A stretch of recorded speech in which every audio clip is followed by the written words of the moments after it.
The story of the Mexica people begins in the shadowy realm between myth and history, in a place called Aztlan, whose very name would later give rise to the term Aztec. According to the codices and oral traditions preserved by indigenous chroniclers, Aztlan existed as an island paradise somewhere in northwestern Mexico, possibly in the modern-day states of Nayarit or Sinaloa. Archaeological evidence suggests this homeland may have been located near lagoons or marshlands, as the Mexica retained throughout their history a profound understanding of lacustrine agriculture and water management systems that could only have been developed over generations of practice. The divine mandate that would drive the Mexica from their ancestral home came through their patron deity, Huitzilopochtli, the hummingbird god of war and the sun. According to the Mexica creation narrative recorded in sources like the Albin Codex and the chronicles of Fernando Alvarado Tezozomoc, Huitzilopochtli appeared to the tribal priests and commanded them to abandon Aztlan. The god promised to lead them to a new homeland, where they would become the rulers of all they surveyed, but first they must endure a period of wandering that would test their faith and forge them into a people worthy of greatness. This divine prophecy established the religious foundation for what would become one of history's most significant migrations, as the Mexica understood their journey not merely as a search for better lands, but as a sacred quest ordained by their gods. The migration began sometime in the 12th century AD, most likely around 1111 or 1168, according to different chronological interpretations of the indigenous sources. The Mexica departed Aztlan as one of several Nahuatl-speaking groups, collectively known as the Chichimeca, who were leaving the northern regions of Mesoamerica during this period. Climate change, population pressure, and political upheaval in the north likely contributed to these mass movements, though the Mexica themselves emphasized the religious imperative above all other factors. Their journey southward took them through the rugged terrain of western Mexico, following ancient trade routes that connected the northern frontier with the civilized heartland of central Mexico. The migrating band consisted of several hundred individuals organized into calpulli, kinship-based units that served as the basic building blocks of Mexica society. Each calpulli maintained its own identity and leadership, while acknowledging the overall authority of the tribal council and the priests who carried the sacred bundle containing the image of Huitzilopochtli. The Mexica migration was not a direct march, but rather a series of temporary settlements interspersed with periods of movement. They would establish camps for months or even years at locations that provided adequate resources, particularly water and arable land. During these stops, they practiced their traditional combination of hunting, gathering, and small-scale agriculture, growing maize, beans, and squash wherever conditions permitted. The portable nature of their material culture during this period reflects their nomadic lifestyle. They carried few possessions beyond essential tools, weapons, and religious artifacts. As the Mexica moved deeper into central Mexico, they encountered increasingly sophisticated civilizations. The Valley of Mexico in the 13th and 14th centuries was dominated by several powerful city-states, including Culhuacan, Azcapotzalco, Texcoco, and Chalco. These urban centres controlled extensive territories and commanded the loyalty of numerous smaller settlements. The valley's population was ethnically diverse, with Nahuatl speakers comprising the majority but significant communities of Otomi, Tepanec, and other groups maintaining their distinct identities. The established powers initially viewed the Mexica as just another group of Chichimeca barbarians from the north.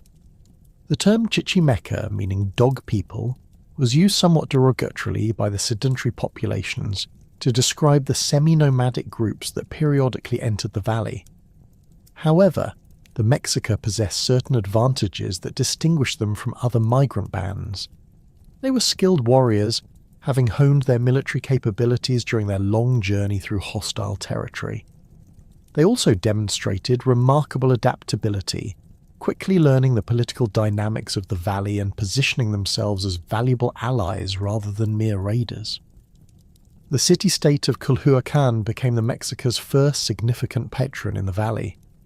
Culhuacan claimed direct descent from the ancient Toltecs and maintained considerable prestige despite its declining military power.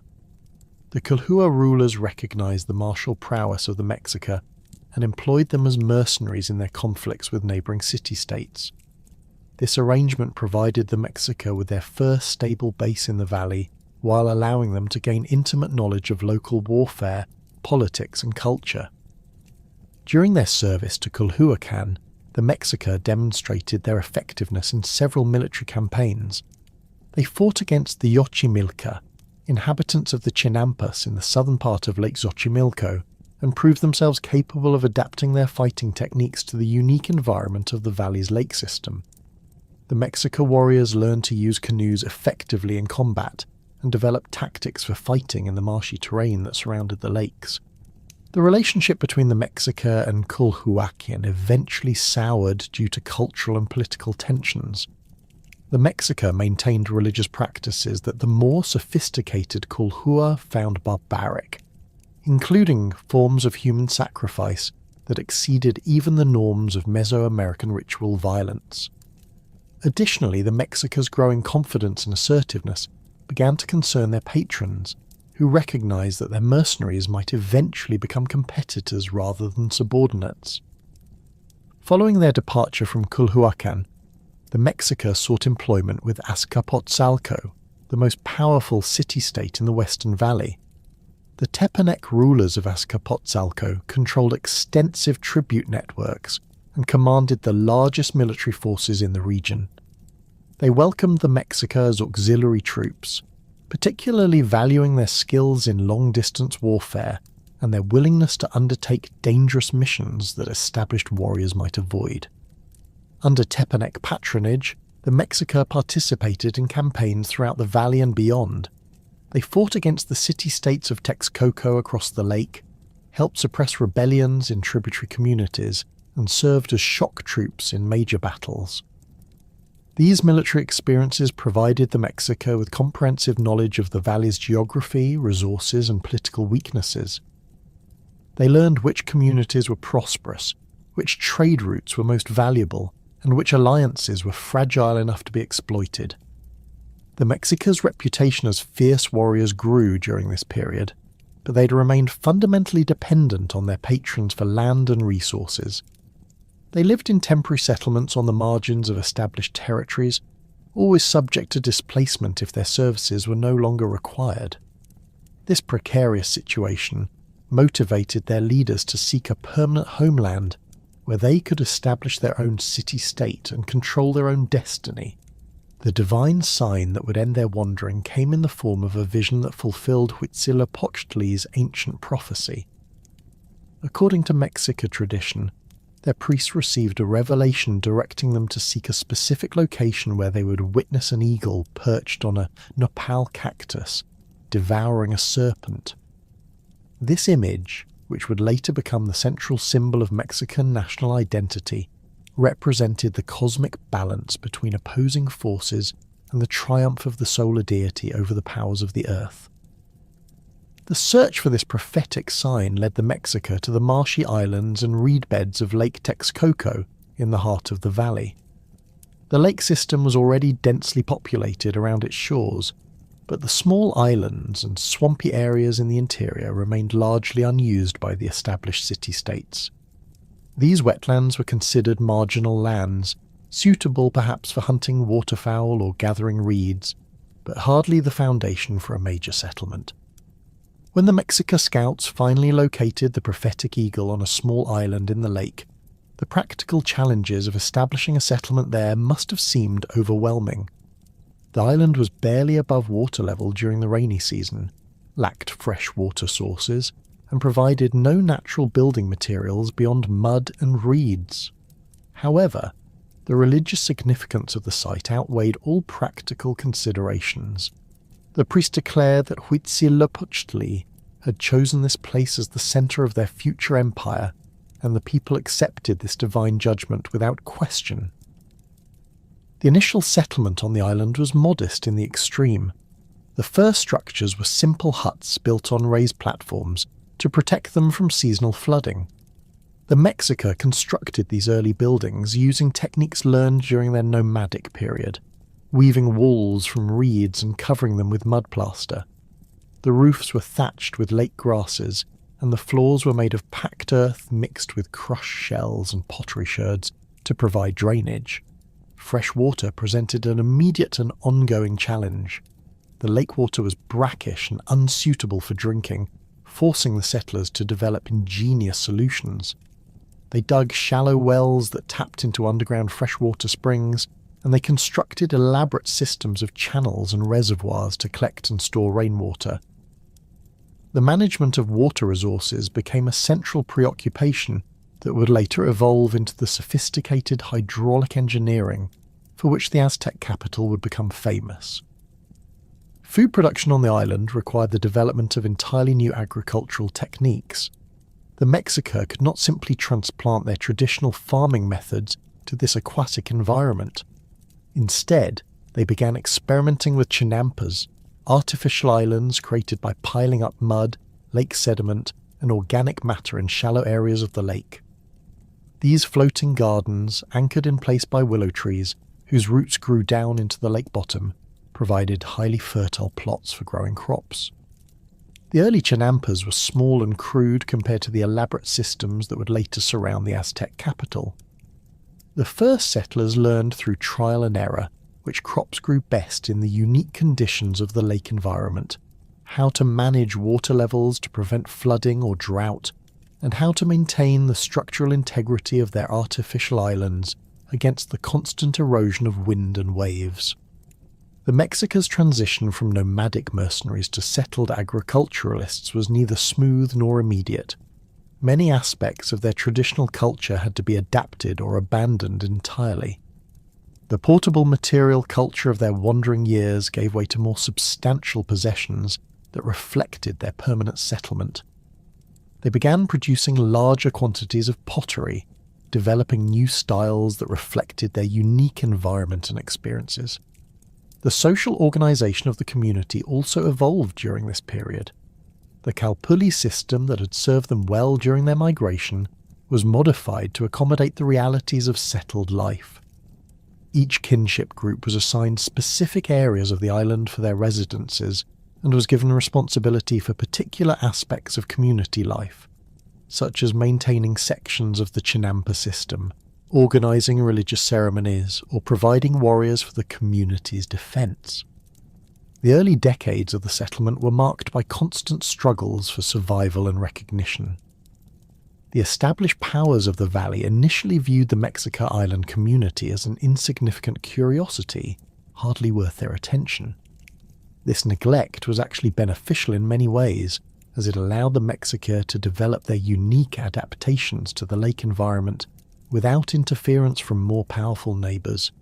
However, isolation also meant vulnerability. The Mexica had to develop their own defence capabilities without the protection of a powerful patron. They constructed fortifications around their settlement, using the natural barriers of the lake to their advantage, while building artificial defences to protect against amphibious attacks.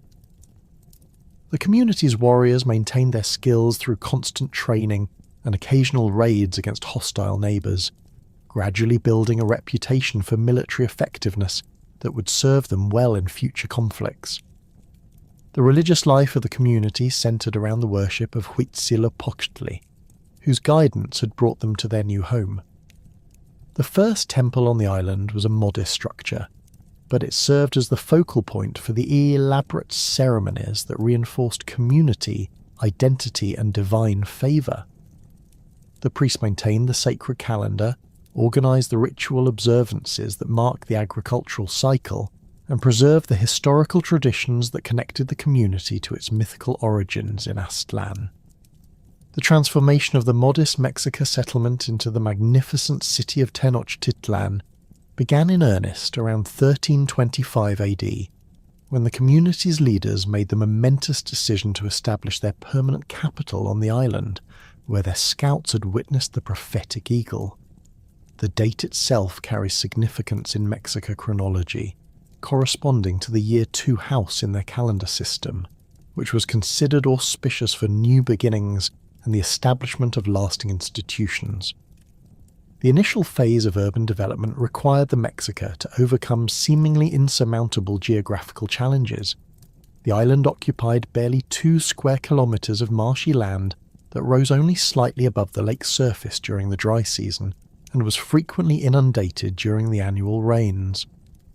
The surrounding waters of Lake Texcoco contained high concentrations of salt and mineral deposits, making them unsuitable for drinking or irrigation. The nearest sources of building stone lay dozens of kilometers away on the valley's rim, accessible only by canoe transport across open water that could become treacherous during storms. Despite these obstacles, the Mexica possessed certain advantages that their neighbours had overlooked. Their decades of migration had taught them to adapt quickly to new environments and to extract maximum benefit from marginal resources. Their experience as mercenaries had provided them with detailed knowledge of the valley's political geography, trade networks, and military capabilities. Most importantly, their religious conviction that Huitzilopochtli had chosen this site gave them the determination to persist through the inevitable hardships of the early settlement period. The expansion of Tenochtitlan beyond its original boundaries required the systematic development of Chinampas, the artificial island agricultural system that would become one of the most sophisticated farming innovations in human history. The early Chinampas built during the settlement's first decades were crude affairs, consisting of rectangular plots measuring roughly 30 by 2.5 meters, created by piling lake mud and organic debris within frameworks of woven reeds. The Mexica learned through experimentation that the key to successful Chinampa construction lay in achieving the proper balance of materials and drainage. The foundation of each Chinampa began with the careful selection of a suitable location in the shallow areas of the lake, where the water depth ranged from 1 to 3 meters. Workers would drive stakes made from ahuehuete willow wood into the lake bottom to mark the boundaries of the planned plot. Between these stakes, they wove walls of reeds and marsh grasses, creating a rectangular enclosure that would contain the fill material. The bottom layer consisted of thick mats of aquatic vegetation, particularly the abundant water hyacinth that grew throughout the lake system. Upon this organic foundation, the builders added alternating layers of lake mud and decomposed plant matter, carefully compacting each layer to prevent settling and erosion. The mud was extracted from specific areas of the lake bottom, where centuries of sediment deposition had created deep, fertile deposits rich in nutrients. Teams of workers using wooden scoops and baskets would dive repeatedly to bring up this precious material, a back-breaking process that required exceptional physical endurance and swimming ability. The most crucial aspect of Chinampa construction involved the planting of ahuehuete willows along the perimeter of each artificial island.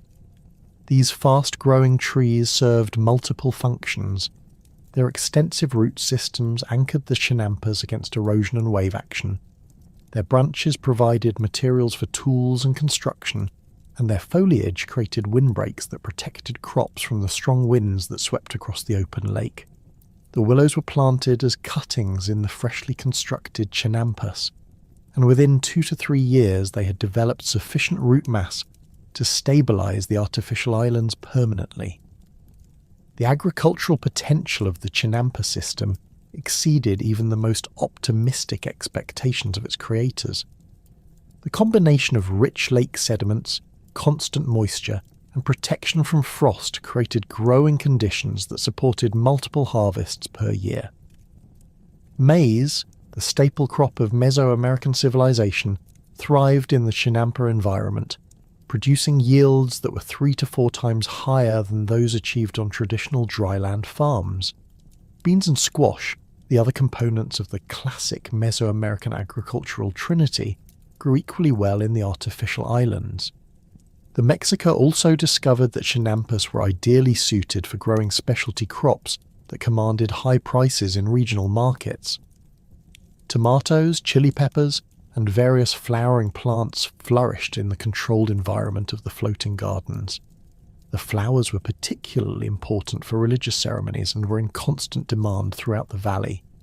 Amaranth, a highly nutritious grain that could be processed into ceremonial sculptures, became another valuable Chinampa crop that helped establish Tenochtitlan's reputation as a centre of religious innovation.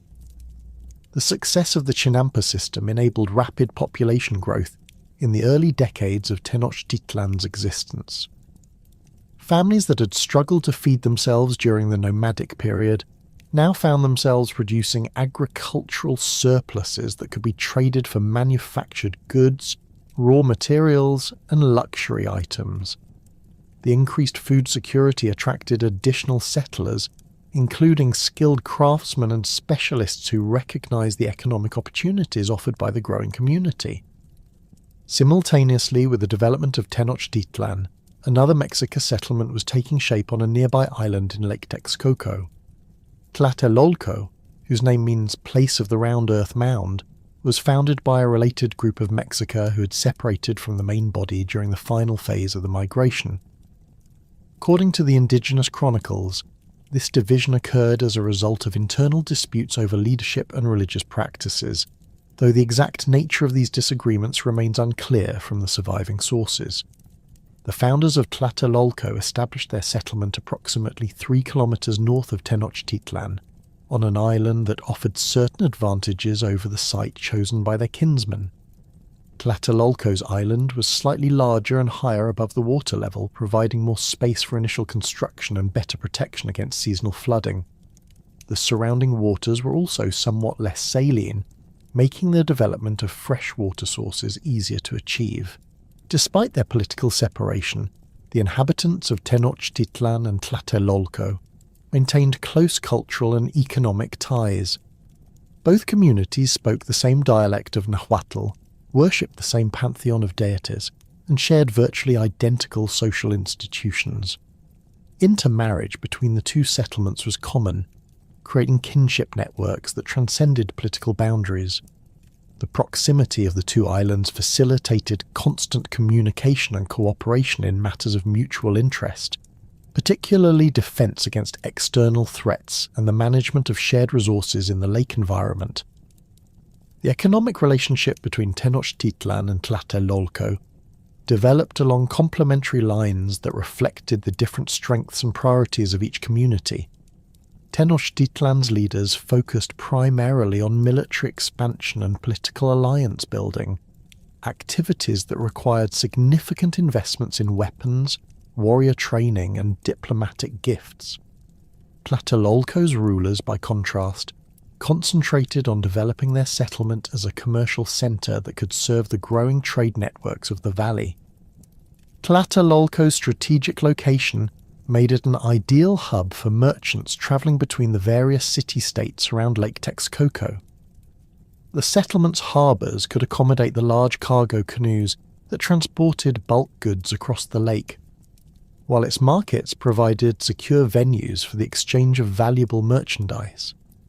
Tlatelolco's merchants, known as Poxteca, developed extensive trade relationships that extended far beyond the valley, reaching into the tropical lowlands of the Gulf Coast and the Pacific coastal regions. The Poxteca of Tlatelolco were more than simple traders. They served as intelligence agents, diplomats, and cultural ambassadors for the Mexica people. Their commercial expeditions provided detailed information about distant regions, their resources, their political organization, and their military capabilities. This intelligence proved invaluable to the rulers of both Tenochtitlan and Tlatelolco as they planned their strategies for expansion and conquest. The growing prosperity of both settlements created the need for improved transportation infrastructure. The original inhabitants had relied on simple dugout canoes for movement between their islands and the mainland, but the increasing volume of people and goods required more sophisticated solutions. The construction of causeways connecting the island settlements to the mainland became one of the most ambitious engineering projects of the early period. The first causeway linked Tenochtitlan to the western shore of the lake, providing direct access to the territories controlled by Azcapotzalco, the Mexica's Tepanec patrons. This causeway stretched approximately 8 kilometers across the shallow waters of the lake, requiring the construction of thousands of wooden pilings to support the roadway. The pilings were driven deep into the lake bottom, using wooden hammers operated by teams of workers standing on floating platforms.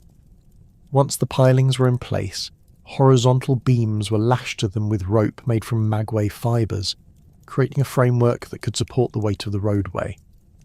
The roadway itself consisted of a thick layer of stones and packed earth, raised approximately 1 metre above the normal water level to prevent flooding during storms. At regular intervals, the causeway was interrupted by removable wooden bridges that could be withdrawn in case of attack, transforming the roadway into a defensive barrier that would trap enemies on the islands. These bridges also allowed canoe traffic to pass beneath the causeway, maintaining the free flow of commerce that was essential to the lake's economy. The construction of the Western Causeway required unprecedented cooperation between Tenochtitlan and its neighbours. The Tepanek rulers of Azcapotzalco provided much of the stone and timber needed for the project, while tributary communities supplied the massive labour force required for the construction work. The project took several years to complete and represented a significant investment of resources by all parties involved. Additional causeways followed in subsequent decades, connecting Tenochtitlan to the northern and southern shores of the lake. Each causeway incorporated lessons learned from previous construction projects, resulting in increasingly sophisticated engineering solutions. The northern causeway featured a more elaborate system of bridges and included raised sections that provided panoramic views of the surrounding lake system. The southern causeway incorporated a sophisticated aqueduct that brought fresh water from springs on the mainland to the growing population of the island city. The development of the causeway system transformed Tenochtitlan from an isolated island settlement into the hub of a regional transportation network.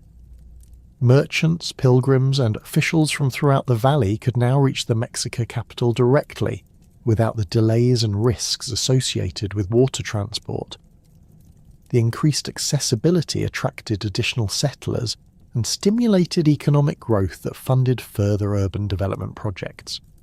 Parallel to the construction of the causeways, the Mexica engineers developed an intricate system of canals that served multiple functions within the growing city. The primary canals followed the natural contours of the island, providing navigable waterways that allowed cargo canoes to reach markets and residential areas throughout the settlement.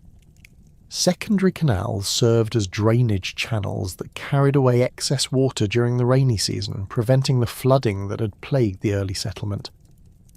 The canal system also incorporated sophisticated hydraulic features that regulated water levels throughout the city. Wooden sluice gates controlled the flow of water between different sections of the canal network, allowing engineers to direct water where it was needed most urgently. During dry periods, the gates could be adjusted to conserve water in residential areas and Chinampa zones. During floods, the same gates could be opened to channel excess water safely out of the city. The urban planning of Tenochtitlan reflected a careful balance between practical necessity and religious symbolism. The city was organized around a central ceremonial precinct that housed the most important temples and government buildings. This sacred center was aligned with the cardinal directions according to Mesoamerican cosmological principles, with the main temple pyramid facing west toward the setting sun. The ceremonial precinct was surrounded by concentric zones of residential neighborhoods, markets, and specialized craft workshops, each with its own internal organization and leadership structure. The residential areas were organized according to the traditional Kalpuli system, with each kinship group occupying a distinct neighborhood that included houses, gardens, and small temples dedicated to the group's patron deities. The houses themselves were built using techniques adapted to the unique environment of the lake city. The foundations consisted of wooden platforms raised above the normal water level and anchored to pilings driven into the island's substrate. The walls were constructed using a combination of stone, adobe bricks, and wooden frames, depending on the availability of materials and the wealth of the occupants. The establishment of formal political institutions accompanied the physical development of Tenochtitlan. The position of Hue Tlatoani, or Great Speaker, emerged as the supreme authority in the growing city-state. The first individual to hold this title was Tenoch, the legendary leader whose name became incorporated into the city's official designation as Tenochtitlan, meaning place of Tenoch. Historical sources provide limited information about Tenoch's actual reign, but later traditions credited him with establishing many of the fundamental institutions that would govern Mexica society for centuries.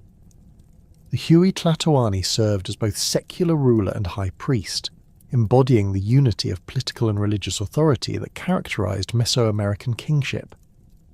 The ruler's responsibilities included leading the community in warfare, overseeing the distribution of land and resources, conducting the most important religious ceremonies, and serving as the final arbiter in legal disputes.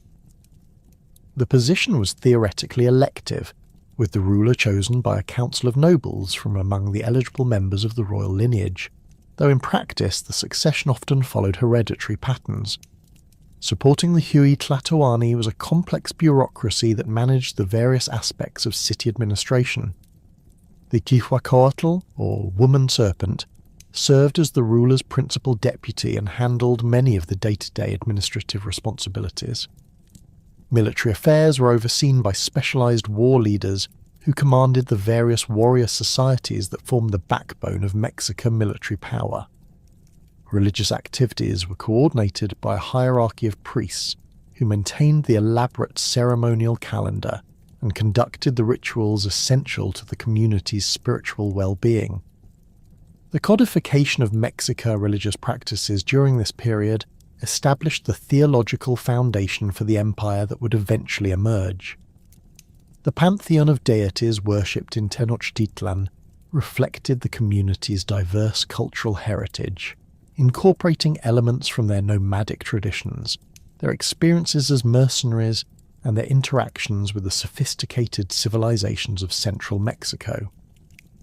Huitzilopochtli remained the paramount deity, but he was joined by numerous other gods and goddesses who governed specific aspects of life in the Lake City.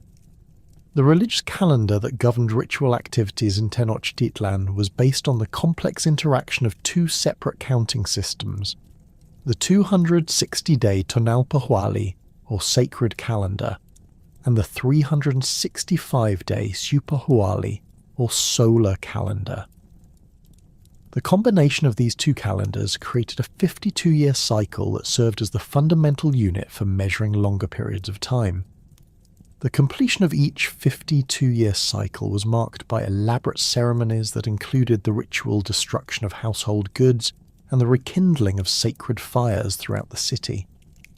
The social hierarchy that emerged in early Tenochtitlan reflected both traditional Mexica values and adaptations to their new urban environment.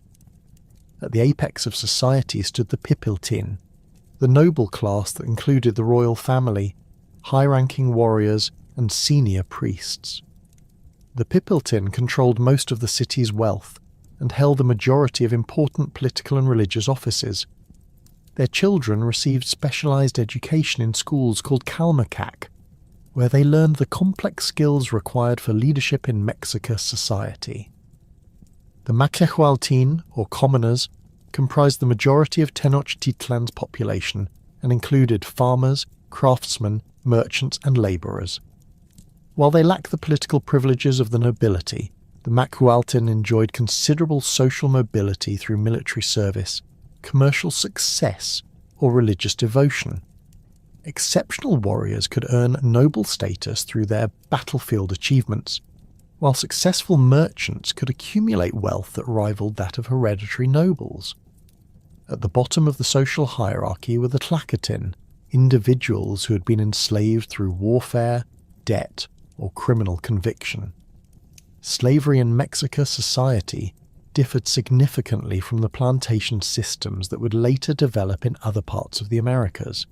Slaves retained certain legal rights, could own property, and could potentially earn or purchase their freedom. Many slaves worked as domestic servants in noble households, while others laboured in the Chinampas or served in religious capacities. The death of Quimalpopoca, the third ruler of Tenochtitlan, in 1427 AD marked a pivotal moment that would transform the Mexica from tributary subjects into the dominant power of central Mexico. Chimalpopoca's assassination, orchestrated by Maxtla, the ambitious new ruler of Azcapotzalco, represented the culmination of growing tensions between the Tepanec Empire and its increasingly assertive Mexica vassals. The young Tenochca ruler had been strangled in his palace during what appeared to be a diplomatic meeting, a betrayal that shocked the Mexica nobility and provided the catalyst for revolutionary change. The succession crisis that followed Chimalpopoca's murder revealed deep divisions within Mexica society about how to respond to Tepanec aggression. Conservative nobles favoured maintaining the tributary relationship with Azcapotzalco, arguing that open rebellion would result in the destruction of their still vulnerable island city. They pointed to the overwhelming military superiority of the Tepanec Empire, which controlled most of the western and northern shores of Lake Texcoco and commanded tribute from dozens of subordinate communities. The prospect of facing Maxtla's armies without powerful allies seemed suicidal to these cautious voices.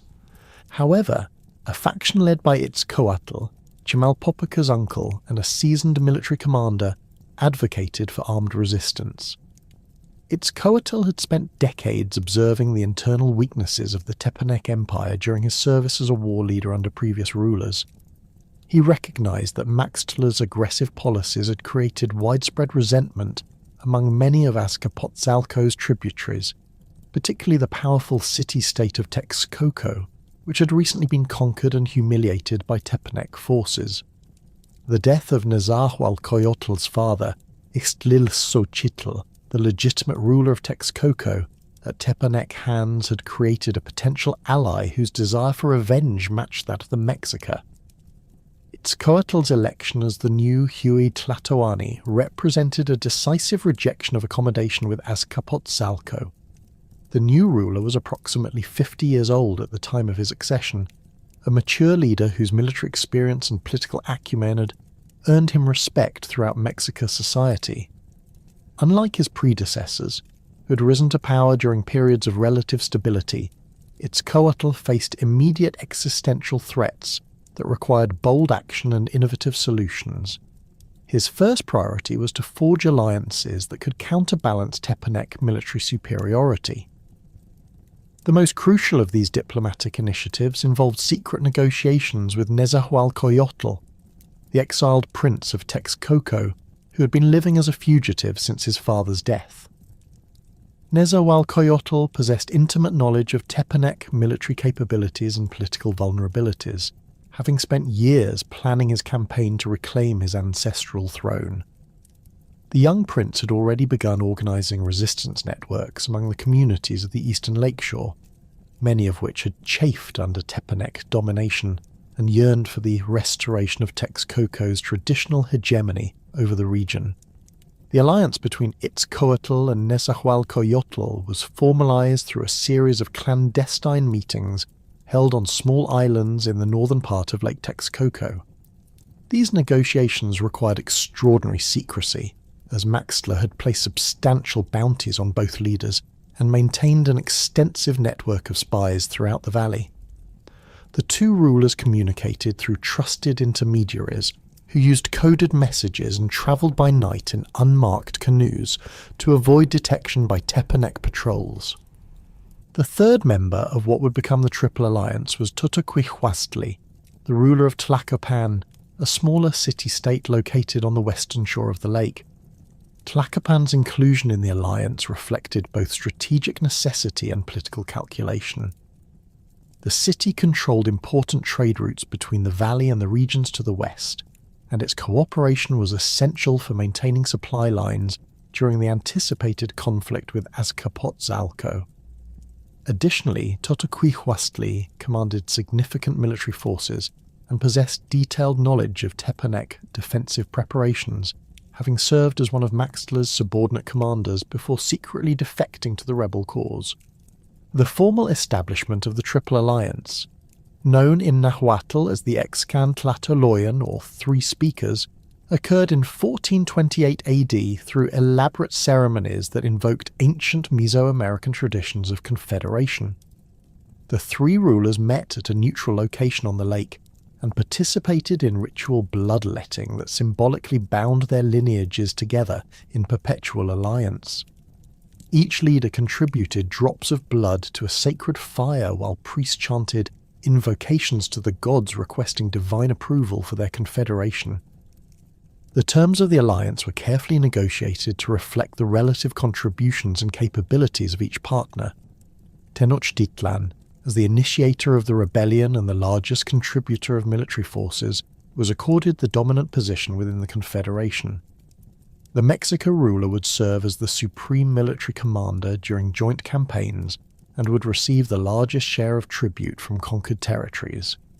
Texcoco, in recognition of Nezahualcoyotl's political legitimacy and administrative expertise, was granted authority over the eastern regions of the valley and responsibility for managing the alliance's legal and bureaucratic affairs. Tlacopan, though the smallest of the three partners, received control over western territories and a guaranteed portion of tribute revenues. The division of tribute within the alliance followed a carefully calculated formula that would persist throughout the empire's existence. Tenochtitlan claimed 2/5 of all tribute collected from conquered territories, reflecting its position as the senior partner and primary military contributor. Texcoco received 2/5 as well, acknowledging its crucial role in the alliance and its control over the populous eastern regions. Tlacopan received the remaining 1/5, a proportion that recognized its smaller size while ensuring its continued loyalty to the Confederation. The military preparations for the war against Azcapotzalco required unprecedented coordination among the three allied city-states. Each partner contributed specialized capabilities that complemented those of the others. Tenochtitlan provided the largest contingent of infantry warriors, drawn from its expanding population of Masahualtin, who had been trained in the traditional Mexica warrior societies. These soldiers were organized into units based on their Calpulli affiliations and were equipped with obsidian-edged clubs, spears and shields, decorated with distinctive designs that identified their origins. Texcoco's military contribution focused on elite warrior units and specialized siege equipment. Nezahualcoyotl had spent his years in exile studying the military innovations of various Mesoamerican cultures, and he introduced new tactical concepts that enhanced the alliance's effectiveness. Texcocan engineers constructed portable bridges that allowed rapid river crossings and developed new types of projectile weapons that could breach the wooden palisades protecting Tepanec strongholds. Tlacopan's forces were particularly valuable for their knowledge of local terrain and their expertise in amphibious operations. The city's warriors were skilled in the use of war canoes and could conduct coordinated attacks on lakefront positions that were inaccessible to conventional infantry forces. They also provided crucial intelligence about Tepanec defensive preparations and supply routes. Having maintained extensive contacts within Azcapotzalco's military hierarchy, the role of Tlacaelel, Itzcoatl's nephew and principal advisor, proved crucial in transforming these military preparations into a comprehensive strategy for imperial expansion. Tlacaelel held the position of Chihuacoatl, or Woman Serpent, which made him the second-ranking official in the Mexica government and Itzcoatl's designated successor in administrative matters.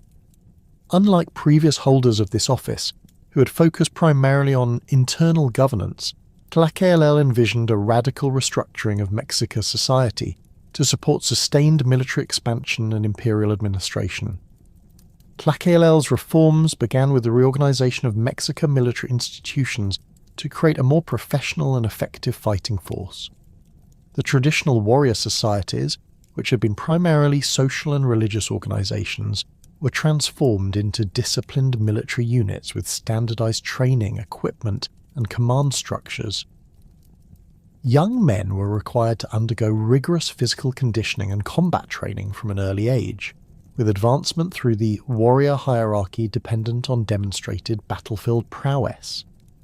The most significant of Tlacaelel's military innovations was the institutionalization of the Flowery Wars, ritualized conflicts designed to provide opportunities for warriors to capture enemies for sacrifice, while avoiding the complete destruction of potential tributary states.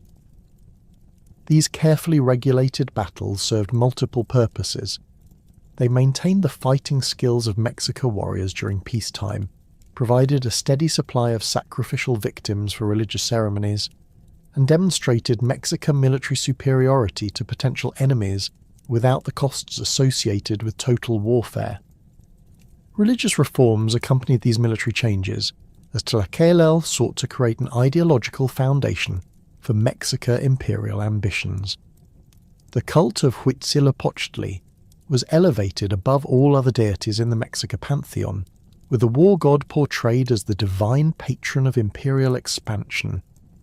New myths were created or existing stories were modified to emphasize Huitzilopochtli's role as the champion of the Mexica people and the divine source of their authority over other nations.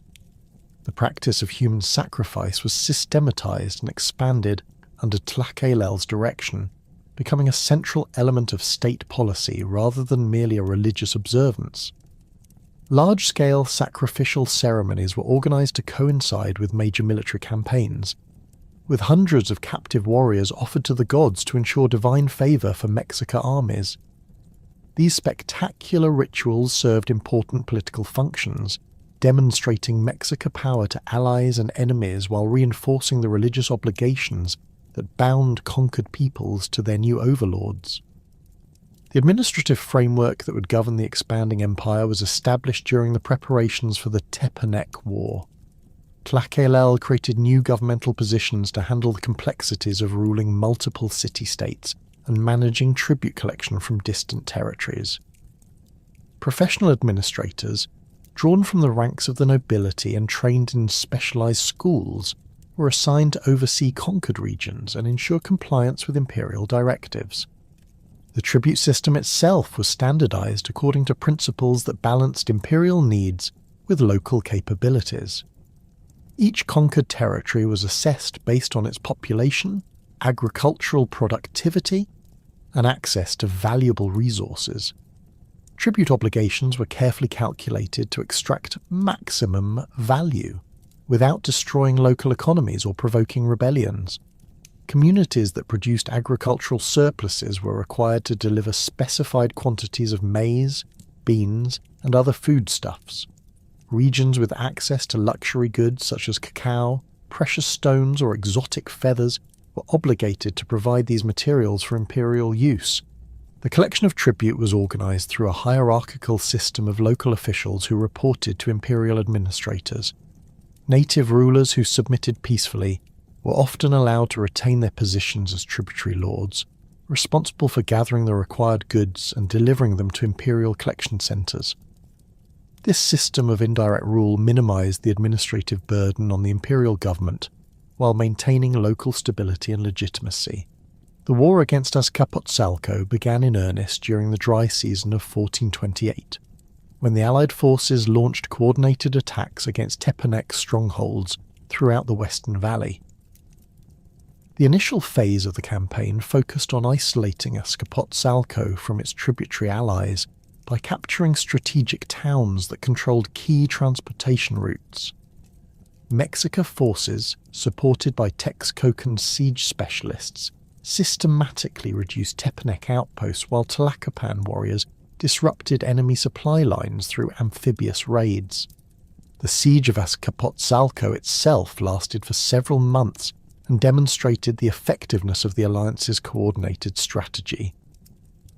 Mexica infantry surrounded the city's landward approaches, while Texcocan engineers constructed siege works that prevented relief forces from reaching the defenders.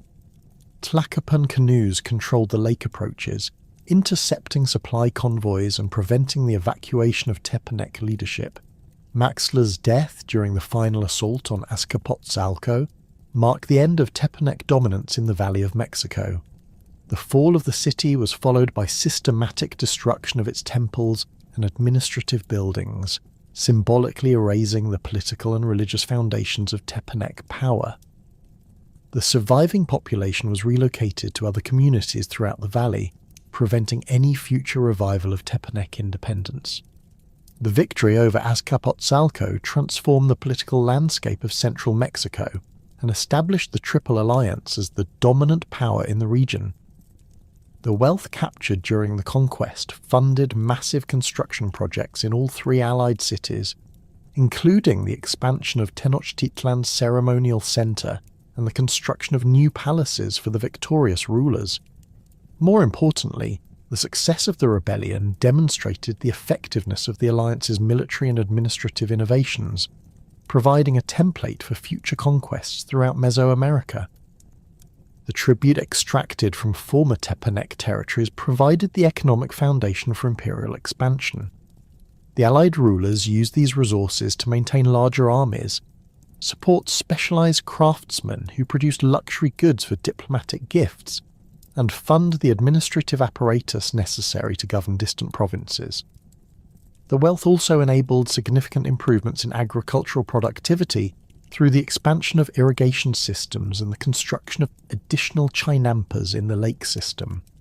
The consolidation of Triple Alliance power following the defeat of Azcapotzalco created unprecedented opportunities for territorial expansion that the Mexica rulers were quick to exploit.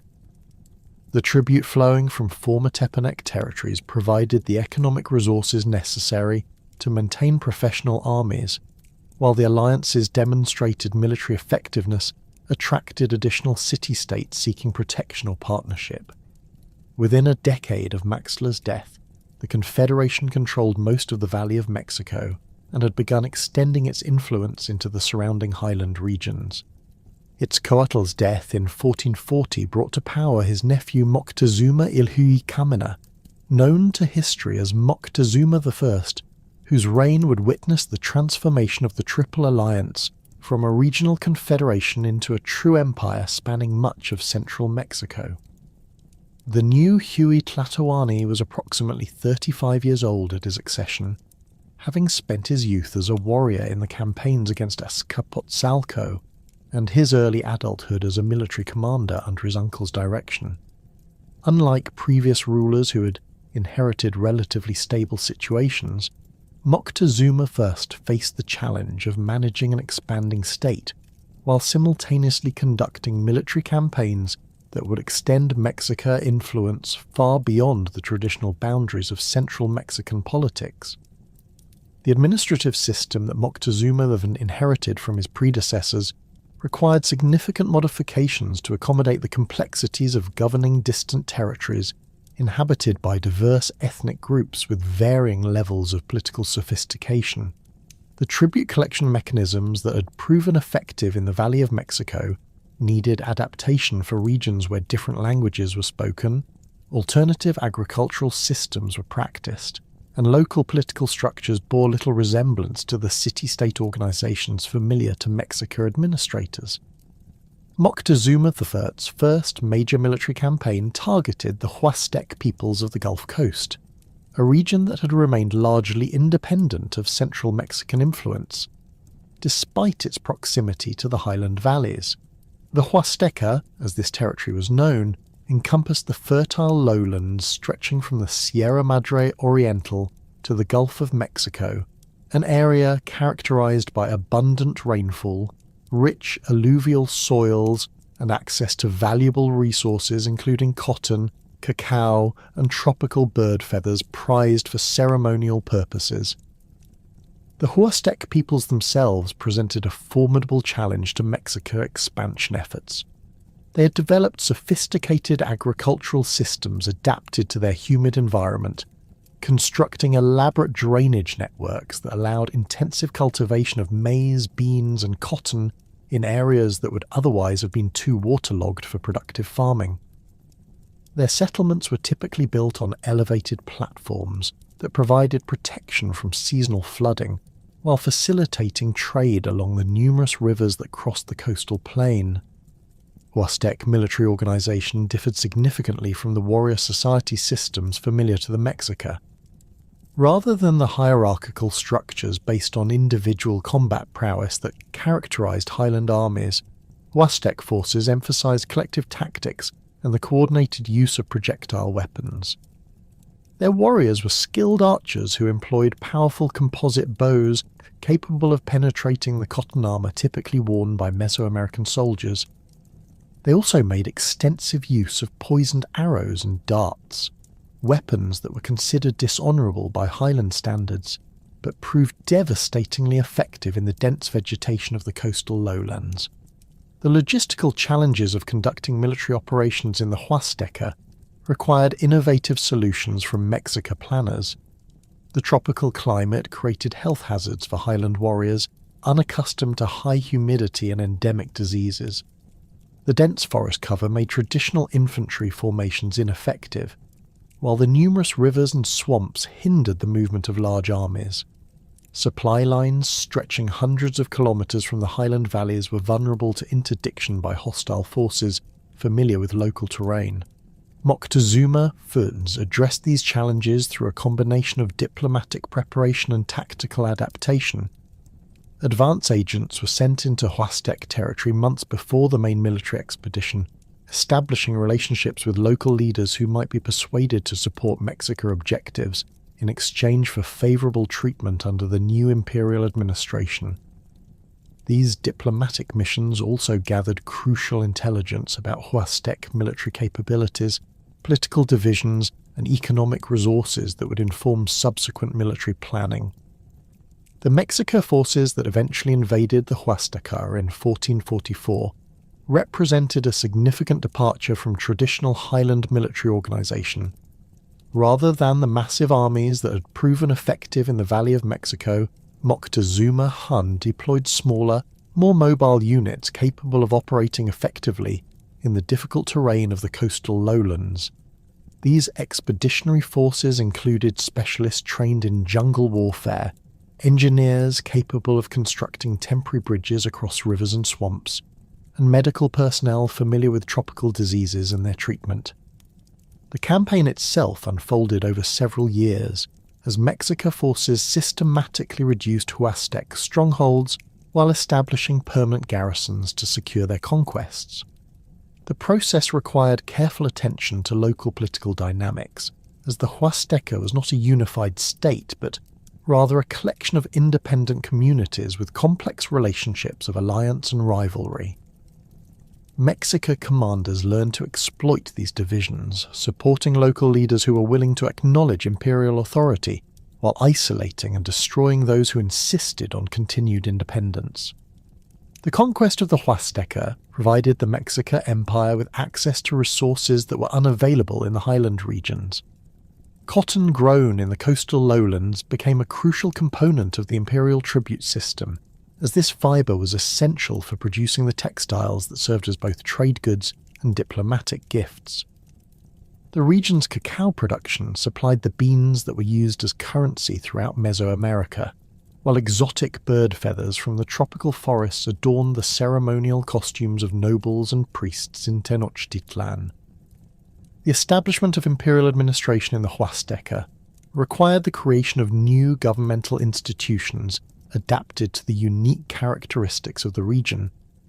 Rather than attempting to impose highland political structures on coastal communities, Mexica administrators developed hybrid systems that incorporated local traditions while ensuring imperial control.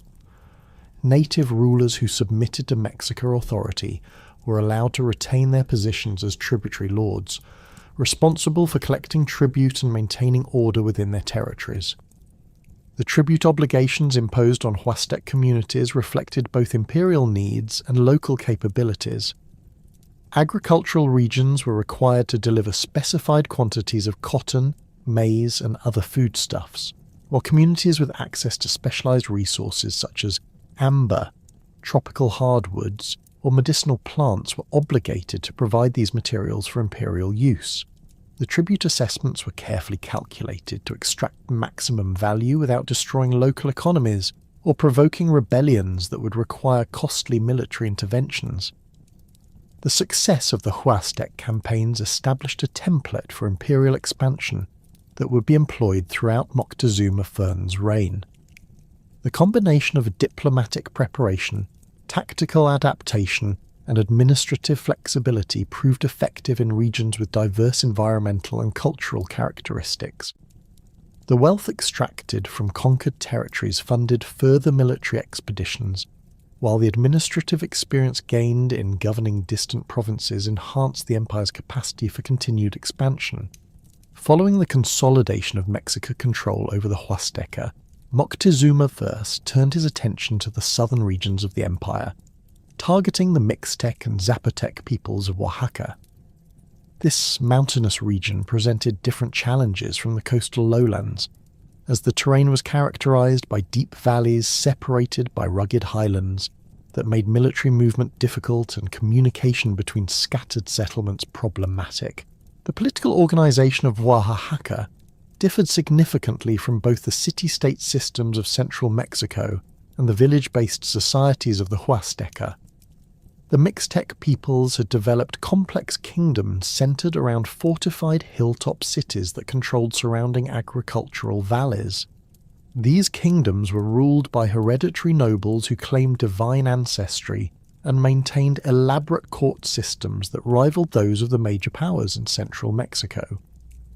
The Zapotec civilization, centered around the ancient city of Monte Alban, possessed even more sophisticated political institutions and had maintained its independence for centuries through a combination of military prowess and diplomatic skill.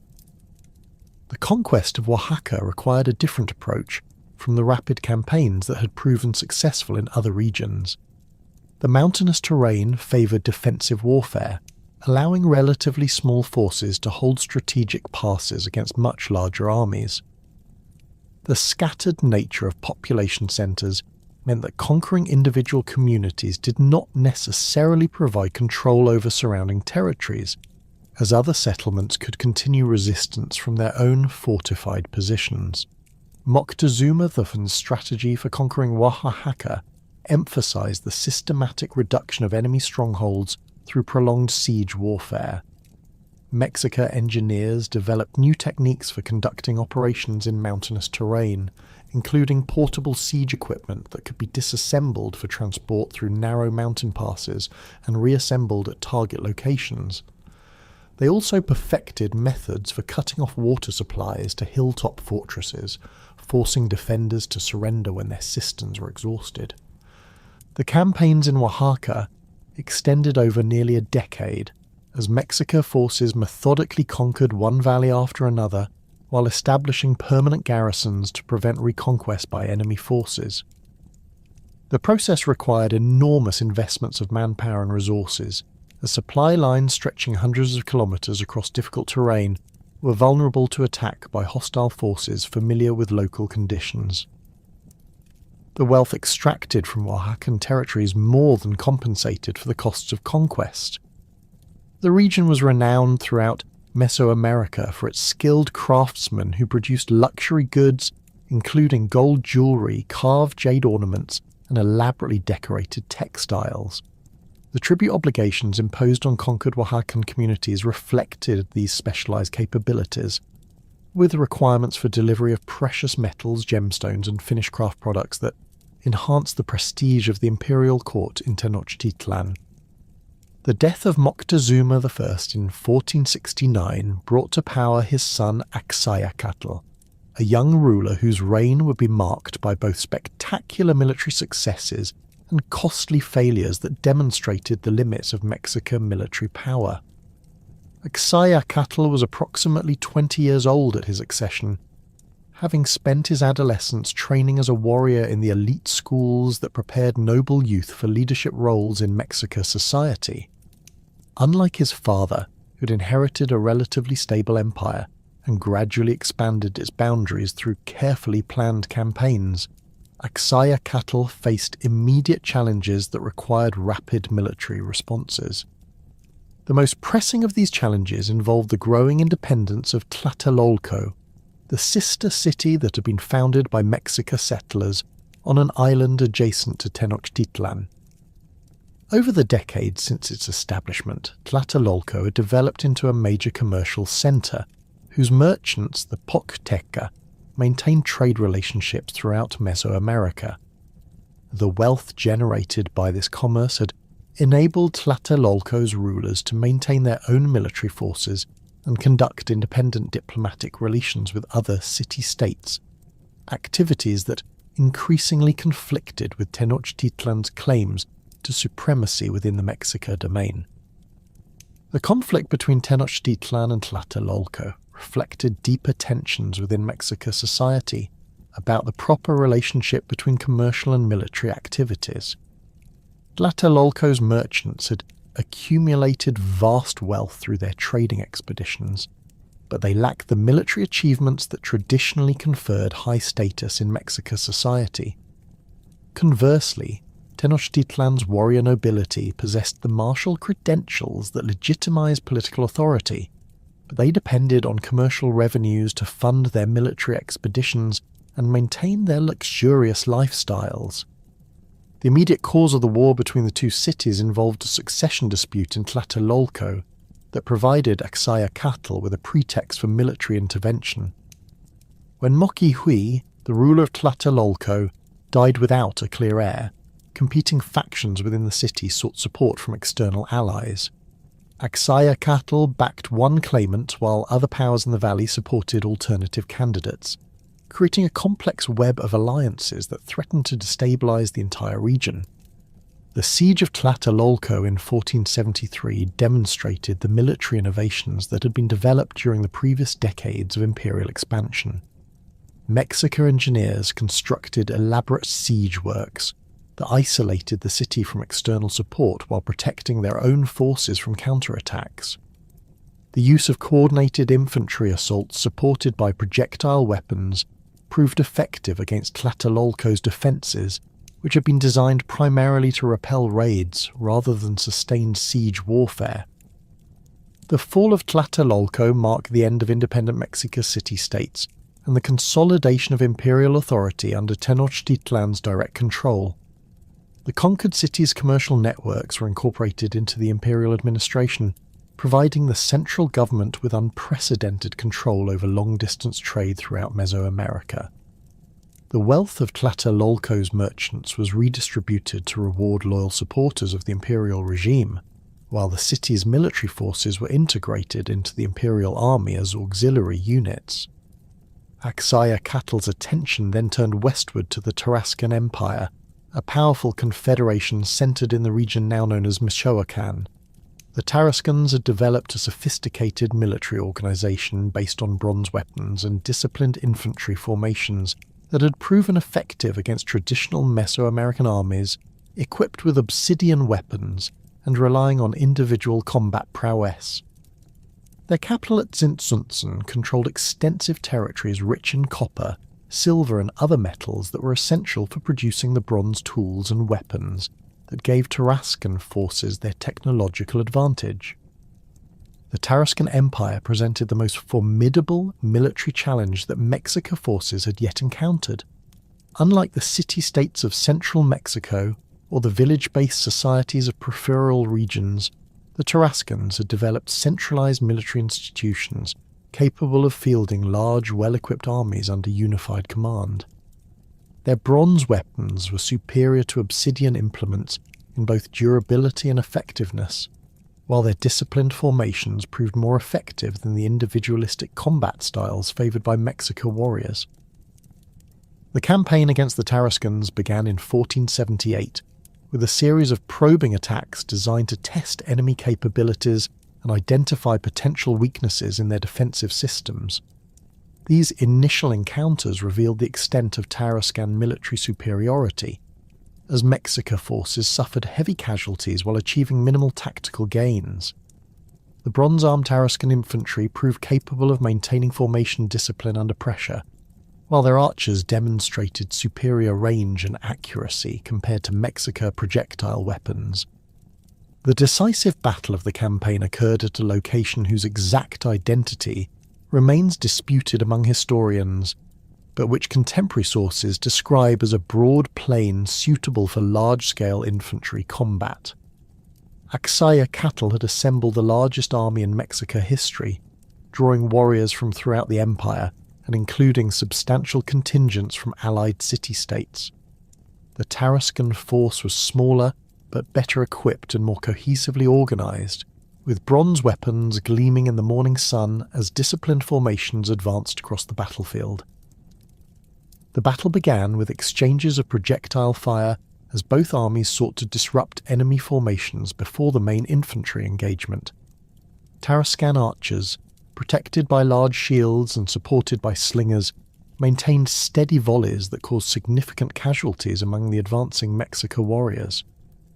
The obsidian-tipped arrows and darts employed by Mexica forces proved less effective against Tarascan bronze armour and shields, creating an immediate disadvantage that would persist throughout the engagement. When the infantry lines finally met, the superior metallurgy of Tarascan weapons became decisive. Bronze swords and spear points cut through cotton armour and wooden shields that had provided adequate protection against obsidian weapons. The disciplined formations maintained by Tarascan units allowed them to concentrate their attacks against specific points in the Mexica line, creating gaps that could be exploited by follow-up assaults. The defeat at the hands of the Tarascans represented the first major military setback in Mexican imperial expansion and demonstrated the limitations of traditional Mesoamerican military technology when confronted by more advanced metallurgical techniques. The casualties suffered by Mexica forces were substantial, including many experienced warriors whose loss significantly reduced the Empire's military capabilities. More importantly, the defeat damaged the prestige of Mexica arms and encouraged resistance movements in recently conquered territories. The social fabric of the Aztec Empire rested upon a complex hierarchy that determined every aspect of an individual's existence, from the clothes they wore to the foods they consumed and the gods they could approach in prayer. At the apex of this stratified society stood the Pipiltin, the hereditary nobility whose bloodlines traced back to the legendary rulers of Tolan and the divine mandate of Quetzalcoatl. These nobles occupied palatial compounds within the ceremonial centres of major cities, their homes constructed from carefully cut stone blocks and adorned with intricate murals depicting their ancestors' heroic deeds and divine connections. The Pipiltin controlled vast estates worked by tenant farmers and maintained private armies of professional warriors who served as both military forces and symbols of aristocratic power. Noble families owned elaborate featherwork workshops where skilled artisans created the magnificent headdresses and ceremonial garments that distinguished the elite from commoners. Their children received education in the Kalmakak, exclusive schools attached to major temples where they learned the complex writing system, astronomical calculations, and ritual procedures necessary for governing the empire's diverse populations. Within the noble class itself, careful distinctions separated various ranks and privileges. The Tecutli held the highest positions, serving as provincial governors, Supreme Court judges, and military commanders who led major campaigns. These individuals possessed hereditary titles to specific territories and received tribute directly from subordinate communities. Below them ranked the Pili, younger sons of noble families and distinguished warriors who had earned elevation through exceptional battlefield achievements. The Pili served as administrators, priests, and military officers, forming the backbone of the imperial bureaucracy. The Macualtin comprised the vast majority of the empire's population, including farmers, craftsmen, merchants, and labourers whose daily efforts sustained the complex urban centres and agricultural systems that supported imperial expansion. Unlike the hereditary nobility, commoners possessed no automatic claim to political office or religious authority, yet their social position was far from static. Exceptional warriors could earn noble status through capturing enemy soldiers in battle, while successful merchants accumulated wealth that rivaled that of hereditary aristocrats. Commoner families lived in modest adobe houses clustered around neighborhood temples dedicated to their Kalpuli's patron deities. These residential compounds typically included small courtyards where women ground maize on stone metates and men crafted tools from obsidian, wood, and bone. The walls were decorated with simple geometric patterns painted in earth tones, while the floors consisted of packed clay covered with woven mats that served as sleeping surfaces and dining areas. The economic activities of the Machihualtin varied considerably depending on their location within the empire and the natural resources available in their regions. In the Valley of Mexico, many commoners worked the extensive Chinampa systems that surrounded Tenochtitlan and Tlatelolco, cultivating maize, beans, squash, tomatoes, and chili peppers in the artificial islands that floated on the lake's surface. These farmers possessed detailed knowledge of water management techniques, crop rotation cycles, and soil preparation methods that maximized agricultural productivity in the challenging lacustrine environment. Craftsmen formed specialized guilds that controlled the production and distribution of essential goods throughout the empire. Stoneworkers quarried volcanic rock from the mountains surrounding the valley and shaped it into grinding stones, building blocks and sculptural elements for temples and palaces. Obsidian knappers created the razor-sharp blades that armed warriors and provided cutting tools for daily use, their workshops filled with the musical tinkling of stoneflakes falling to the ground as skilled artisans shaped volcanic glass into deadly implements. Textile production occupied thousands of women throughout the empire, from noble ladies who supervised elaborate workshops to commoner wives who spun cotton and maguey fibres into thread during evening hours after completing their household duties. The complexity of textile designs indicated the wearer's social status, with geometric patterns in natural colours marking commoner garments, while elaborate pictorial designs in brilliant dyes distinguished noble attire. The most prestigious textiles incorporated exotic materials such as rabbit fur, tropical bird feathers, and threads spun from precious metals. The Pochteca occupied a unique position within Aztec society, serving as long-distance merchants whose trading expeditions extended the empire's economic influence far beyond its military frontiers. These professional traders organized themselves into hereditary guilds that maintained their own temples, schools, and judicial systems separate from those of other social groups. Pochteca expeditions resembled military campaigns in their organization and scale, with armed guards protecting valuable cargoes as merchant caravans traveled hundreds of kilometers through hostile territories to reach distant markets. The wealth accumulated by successful Pochteca enabled them to live in luxury that rivaled that of the nobility, yet their commercial origins prevented them from holding high political office or participating in the most exclusive religious ceremonies. This tension between economic power and social status created complex dynamics within Aztec society, as established nobles sought to control merchant activities, while successful traders attempted to convert their wealth into political influence through strategic marriages and religious patronage. At the bottom of the social hierarchy were the Tlacatin, individuals who had lost their freedom through warfare, debt, or criminal conviction. Aztec slavery differed fundamentally from the plantation systems that would later develop in other parts of the Americas, as slaves retained certain legal rights and could own property, marry freely, and potentially earn or purchase their freedom. Many Tlacatin worked as domestic servants in noble households, where they performed specialized tasks such as food preparation, textile production, and childcare that required skill and trust. The educational systems that transmitted Aztec culture across generations reflected and reinforced the empire's social stratification while providing mechanisms for limited social mobility. The Kamicac served the children of nobles and successful merchants, offering rigorous training in writing, mathematics, astronomy, history, and religious ritual. Students in these elite schools learned to read and interpret the complex pictographic codices that recorded imperial laws, tribute obligations and historical events. They studied the intricate calendar systems that governed religious observances and agricultural activities, mastering calculations that predicted eclipses, determined auspicious dates for military campaigns, and coordinated festivals across the empire's vast territories. The curriculum of the Karmakak emphasized moral discipline and intellectual rigor, with students subjected to harsh punishments for academic failures or behavioral infractions.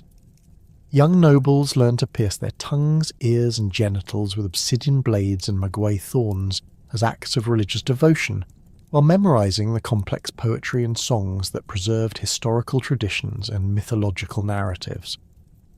The schools maintained extensive libraries of codices painted on bark paper and deerskin, containing knowledge accumulated over centuries of Mesoamerican civilization. The Telpotkali provided education for commoner children, focusing on practical skills and military training rather than the esoteric knowledge reserved for the elite.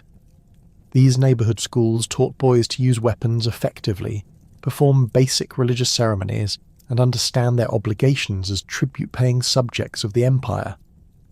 Girls received instruction in textile production, food preparation, and household management from experienced women who passed down traditional techniques through hands-on demonstration and practice. Military training in the Telpotkali began with wooden weapons and progressed to obsidian-armed implements as students demonstrated competence and maturity. Young warriors learned to fight in formation, coordinate attacks with other units, and capture enemies alive for sacrificial purposes. The schools also provided instruction in the construction and maintenance of military equipment, including the cotton armour that protected warriors in battle and the elaborate shields decorated with feathers and precious stones that indicated their owners' achievements and social status.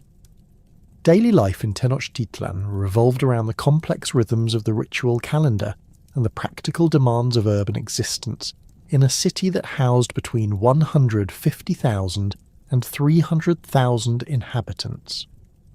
The urban landscape consisted of interconnected islands linked by causeways and canals that served as transportation arteries for the constant flow of people and goods.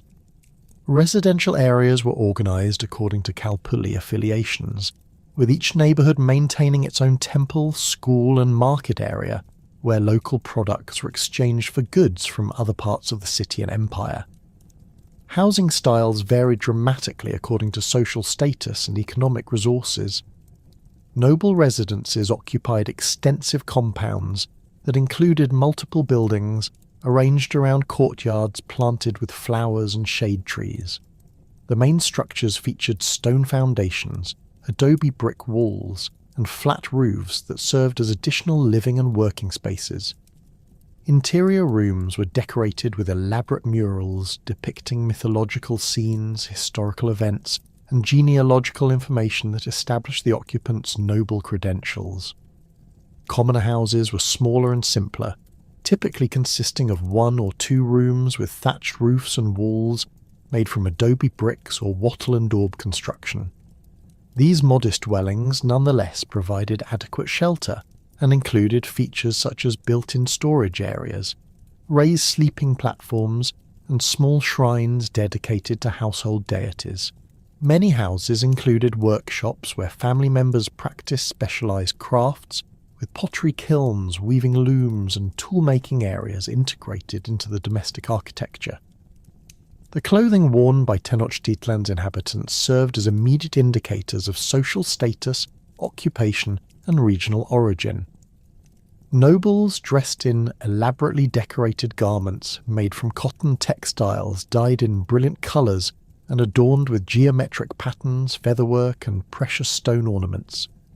Men wore loincloths, cloaks, and sandals, while women donned skirts and blouses that covered their bodies modestly while displaying their family's wealth and status through the quality of materials and decoration. Commoners were legally restricted to wearing simple garments made from maguey fibre, dyed in muted earth tones, and decorated with basic geometric patterns. Men typically wore loincloths and cloaks that reached their knees, while women donned plain skirts and blouses that prioritized functionality over ornamentation. The sumptuary laws that governed clothing choices were strictly enforced, with severe punishments for individuals who attempted to dress above their social station. The food consumed by different social groups reflected both economic resources and cultural preferences that had developed over centuries of Mesoamerican civilization. Nobles enjoyed elaborate meals featuring exotic ingredients imported from distant regions of the empire, including tropical fruits, marine fish, and game birds that were unavailable to commoners. Their kitchens employed specialized cooks who prepared complex dishes seasoned with rare spices and served on decorated pottery vessels that demonstrated their owners' sophisticated tastes. Maize formed the foundation of all Aztec diets, consumed in various forms including tortillas, tamales, porridge, and fermented beverages that provided essential calories and nutrients.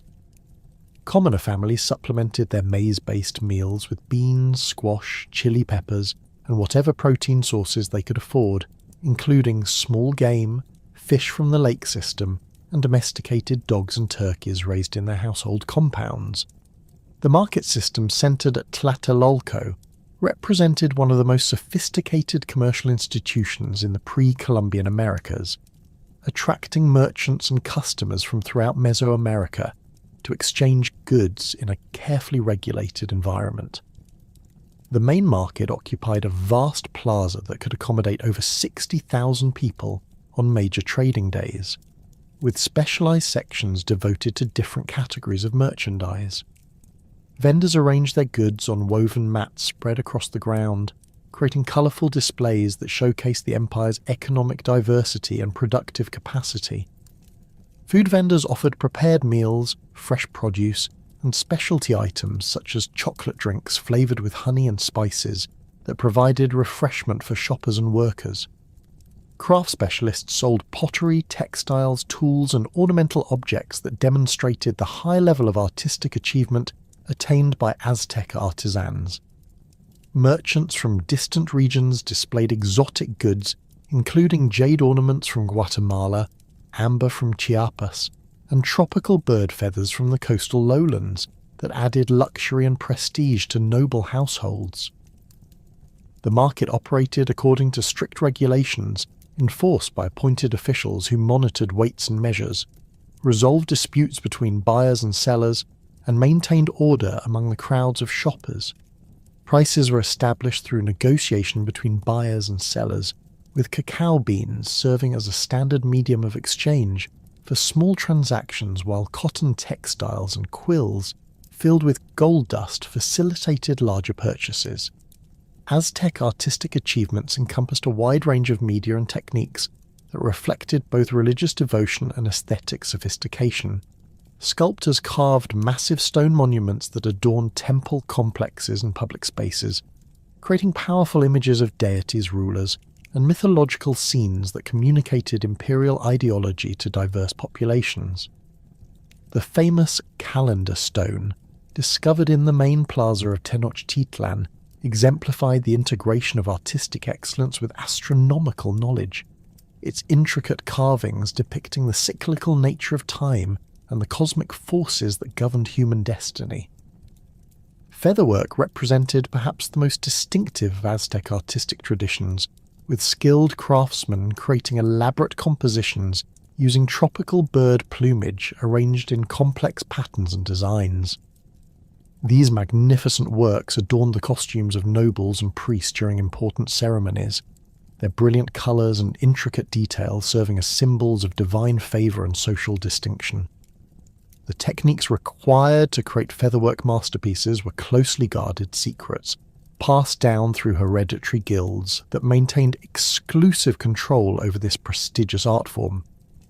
The production of codices represented the pinnacle of Aztec intellectual achievement, combining artistic skill with scholarly knowledge to create documents that preserved historical records, religious teachings, and administrative information. Scribes trained in the Karmakak schools painted pictographic symbols on bark, paper, and deerskin, using brushes made from animal hair and pigments derived from minerals, plants, and insects. The resulting manuscripts served as libraries, legal documents, and instructional materials that transmitted knowledge across generations and throughout the empire's territories. The Aztec calendar system demonstrated the sophisticated mathematical and astronomical knowledge that had been accumulated over centuries of Mesoamerican observation and calculation. The basic structure combined a 260-day ritual calendar with a 365-day solar calendar, creating a complex cycle that required 52 years to complete. This system enabled Aztec astronomers to predict eclipses, track the movements of planets, and coordinate religious festivals with agricultural activities across the empire's diverse climatic zones. The religious worldview that governed Aztec society rested upon a complex understanding of cosmic forces locked in perpetual struggle, where the survival of humanity depended upon maintaining delicate balances through ritual action and divine appeasement. At the center of this intricate theological system stood Huitzilopochtli, the hummingbird god of war and the sun, whose daily journey across the sky represented the eternal battle between light and darkness, order and chaos, life and death. The Mexica understood their patron deity as a young warrior born fully armed from his mother, Coatlicue's womb, destined to defend the world against the forces of destruction that threatened to plunge creation back into primordial darkness. Huitzilopochtli's mythological biography established the theological foundation for Aztec imperial expansion and military culture.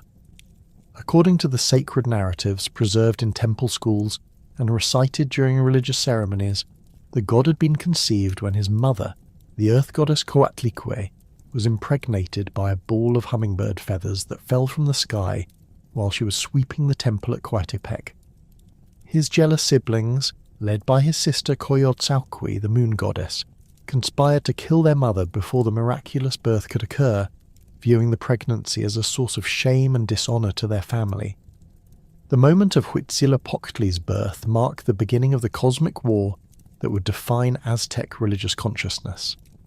Emerging from his mother's womb as a fully grown warrior, armed with a fire serpent and a shield decorated with eagle feathers, the newborn god immediately attacked his siblings who had threatened his mother.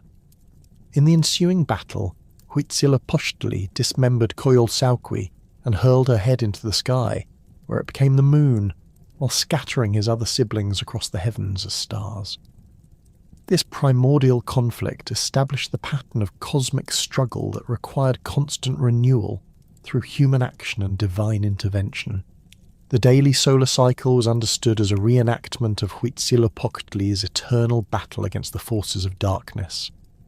Each dawn represented the young god's victory over his siblings, while each sunset marked the beginning of his nightly journey through the underworld, where he fought against the lords of death and darkness to ensure that the sun would rise again. This cosmic drama required human participation through ritual activities that provided the god with the strength necessary to continue his struggle. The most important of these rituals involved the offering of human blood and hearts, substances that contain the vital essence needed to nourish the solar deity and maintain the world's existence. Quetzalcoatl, the feathered serpent deity, represented a contrasting but complementary aspect of Aztec religious thought.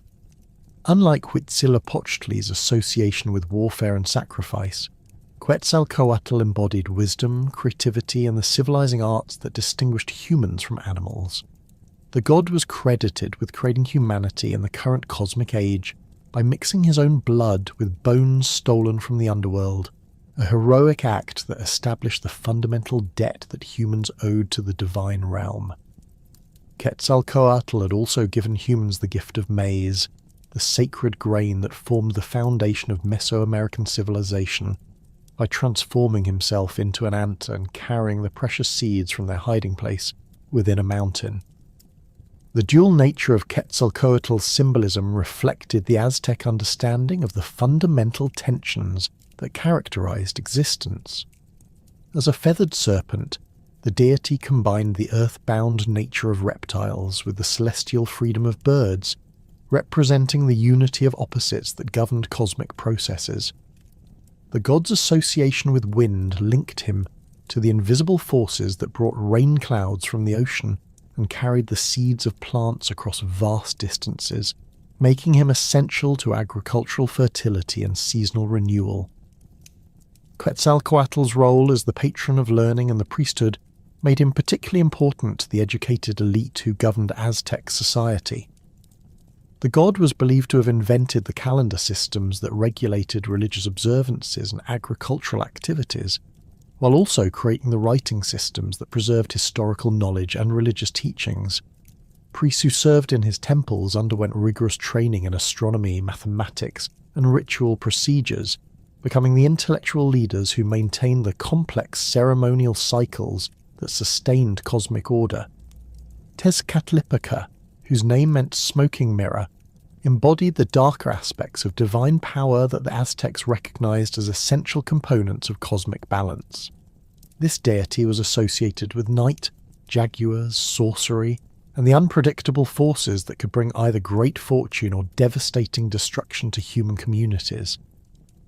Tezcatlipoca was often depicted as a young man missing one foot, which had been bitten off by the earth monster during the creation of the world, a sacrifice that enabled the formation of the solid ground upon which humans could build their civilizations.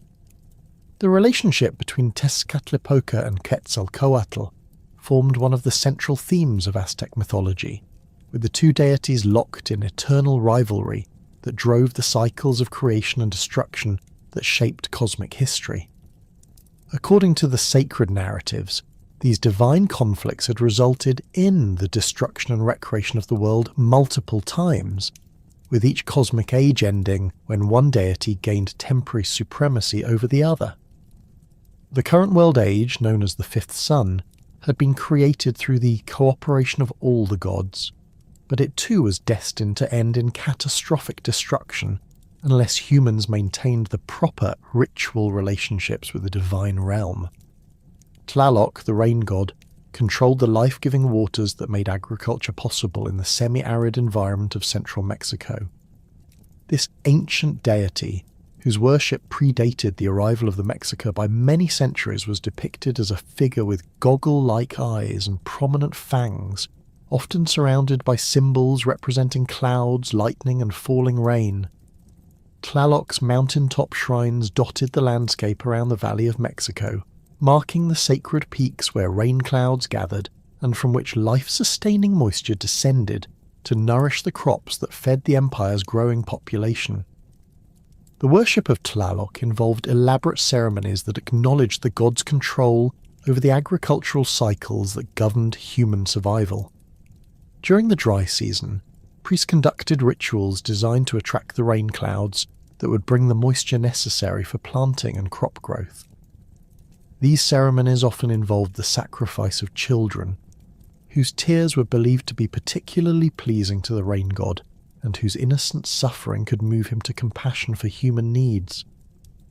The child victims were often purchased from poor families or captured in warfare, then elaborately dressed and honoured before being offered to the deity at mountaintop shrines or thrown into sacred cenotes.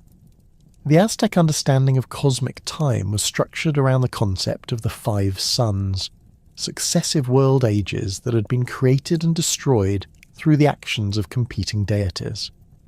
Each cosmic age had been dominated by a different god and had ended through a specific form of catastrophe that reflected the ruling deity's particular characteristics and powers. The first sun had been ruled by Tezcatlipoca and had ended when Quetzalcoatl knocked his rival from the sky, causing him to transform into a jaguar that devoured all the giants who had inhabited the world.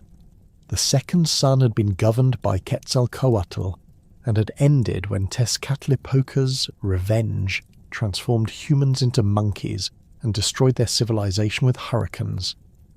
The third sun had been ruled by Tlaloc and had ended in a rain of fire that consumed the world and transformed its human inhabitants into birds. The fourth sun had been governed by Tlaloc's consort Chalchiuhtlicue, the goddess of rivers and lakes, and had ended in a great flood that turned humans into fish and destroyed all the works of civilization. The current fifth sun, known as Nahui Olin, or Four Movement, had been created through the self-sacrifice of the gods, who threw themselves into a cosmic fire to provide the energy necessary for the sun and moon to move across the sky. The creation of the fifth sun established the theological framework that justified human sacrifice as a cosmic necessity rather than merely a religious preference. According to the sacred narratives, the gods had sacrificed themselves to create the current world age, establishing a precedent that required humans to reciprocate through their own offerings of blood and life.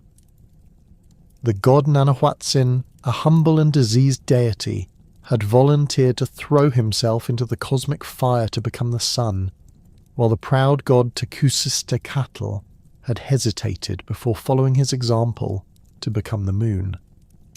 This mythological event demonstrated that divine sacrifice was necessary to maintain cosmic order, and that humans owed their existence to the gods' willingness to give their lives for the continuation of the world. The ritual calendar that governed Aztec religious life was based on the complex interaction of the 260-day Tonalpohualli and the 365 days Yupahualli, creating cycles of sacred time that regulated both individual destiny and community obligations. The Tonalpohualli combined 20 day signs with 13 numbers, creating a sacred calendar that was used for divination, naming children, and determining auspicious dates for important activities. Each day in this calendar was ruled by specific deities and possessed particular characteristics that influenced the fate of individuals born on that date and the success of activities undertaken during that period. The Xupahualli consisted of 18 months of 20 days each, plus 5 additional days that were considered unlucky and dangerous. Each month was dedicated to particular deities and involved specific ceremonies that maintained the proper relationships between humans and gods throughout the annual cycle. The festivals associated with each month required elaborate preparations involving the entire community, from the gathering of ritual materials to the construction of temporary temples and the training of ceremonial participants. The New Fire ceremony, conducted every 52 years when the 2 calendar cycles returned to their starting position simultaneously, represented the most important ritual in the Aztec religious system. This elaborate ceremony, known as Xuhmolpili, or Binding of the Years, involved the extinguishing of all fires throughout the empire and the ritual destruction of household goods, pottery, and clothing. The population would fast and remain awake throughout the night, anxiously awaiting the successful completion of the ceremony that would ensure the continuation of the current world age. The ceremony itself took place on a sacred mountain outside Tenochtitlan, where priests would carefully observe the movement of the Pleiades constellation to determine the exact moment when the new cycle should begin. At the critical moment, a fire priest would use a wooden fire drill to kindle a new flame on the chest of a sacrificial victim, whose heart had been removed to provide a sacred space for the cosmic renewal. If the fire ignited successfully, it confirmed that the gods had agreed to allow the world to continue for another 52-year cycle. The new fire would then be carried to temples throughout the empire, where it would be used to relight the sacred flames that burned continuously in honor of various deities. The seasonal festivals that mark the agricultural cycle provided regular opportunities for communities throughout the empire to participate in the ritual activities that maintained cosmic balance. The festival of Atlcahualo, celebrated during the first month of the year, honoured Tlaloc and the mountain spirits who controlled rainfall through ceremonies that included the sacrifice of children at mountaintop shrines. The festival of Tozostontli, held during the second month, involved the blessing of seed corn and the performance of rituals designed to ensure successful planting and crop growth. The festival of Huetozostli, celebrated during the third month, marked the beginning of the planting season with elaborate ceremonies that honoured the earth goddess Coatlicue and her various manifestations. The festival of Toxcatl, held during the fourth month, involved the selection and sacrifice of a young man who had been chosen to represent the god Tezcatlipoca for an entire year. This individual, known as the Ixiptla or God's Image, lived in luxury and was treated as a living deity before being sacrificed at the festival's climax, ensuring the god's continued presence among his people. The practice of human sacrifice permeated Aztec religious life at every level, from the grand ceremonies that marked major festivals to the daily offerings that maintained the sacred fires in neighborhood temples. The Aztecs recognized multiple forms of sacrificial death, each appropriate to different deities and ceremonial contexts. The most common method involved the removal of the victim's heart while they were still alive, a procedure that required considerable skill and was performed by specially trained priests using obsidian knives with razor-sharp edges. Heart sacrifice typically took place on the steps of temple pyramids, with the victim stretched backward over a curved stone that thrust their chest upward and made the priest's task easier. 4 assistants would hold the victim's limbs while the priest made a swift incision below the ribcage, reached into the chest cavity, and extracted the still beating heart. The organ would then be offered to the deity by being placed in a special receptacle or held up toward the sun, while the victim's body would be rolled down the temple steps to waiting attendants who would dispose of it according to ritual requirements. Drowning was the preferred method of sacrifice for victims offered to Tlaloc and other water deities, with ceremonies often taking place at sacred springs, lakes, or specially constructed pools within temple complexes. The victims, frequently children whose tears were believed to be particularly pleasing to the rain god, would be dressed in elaborate costumes and jewellery before being thrown into the water or held beneath the surface until they drowned. These sacrifices were often conducted during times of drought when the community desperately needed divine intervention to bring life-saving rainfall. Flaying was employed in ceremonies honouring Xipe-Totec, the god of spring and agricultural renewal, whose name meant Our Lord the Flayed One. Victims sacrificed to this deity would first have their hearts removed in the conventional manner, after which their skin would be carefully peeled away in a single piece. Priests would then wear these human skins during subsequent ritual activities, symbolically representing the renewal of life that occurred each spring when plants shed their old growth and produced fresh shoots and leaves. Burning alive was reserved for victims offered to Xuchtlacutli, the fire god, during ceremonies that emphasized purification and cosmic renewal. These sacrifices typically involved throwing victims into large fires or binding them to poles and slowly roasting them over flames, with the extended suffering believed to be particularly pleasing to the deity. The fire god's festivals often coincided with the completion of major construction projects or the dedication of new temples, events that required powerful ritual acts to ensure divine approval and protection. The social and political functions of human sacrifice extended far beyond its religious significance, serving as a mechanism for social control, political integration, and imperial legitimacy. The spectacular nature of major sacrificial ceremonies demonstrated the power of the state and the gods it served, creating awe and fear among both subjects and potential enemies. Foreign dignitaries invited to witness these events would return to their home territories with vivid accounts of Aztec power and divine favour, often encouraging submission rather than resistance to imperial expansion. The capture of enemies for sacrificial purposes provided a crucial motivation for Aztec warfare, transforming military campaigns from simple conquest expeditions into sacred quests that served both political and religious objectives. Warriors competed for the honour of capturing prestigious victims, with successful captors receiving social advancement and material rewards that encouraged continued military service. The most skilled warriors could achieve noble status through their battlefield achievements, creating a meritocratic element within the otherwise hereditary social hierarchy. The ritual consumption of sacrificial victims' flesh provided a form of communion between the human and divine realms, while also serving practical nutritional functions in a society that lacked large domesticated animals. The bodies of sacrificed warriors were typically distributed among the captor's family and neighbours, who would prepare the flesh in elaborate stews seasoned with chili peppers and other spices.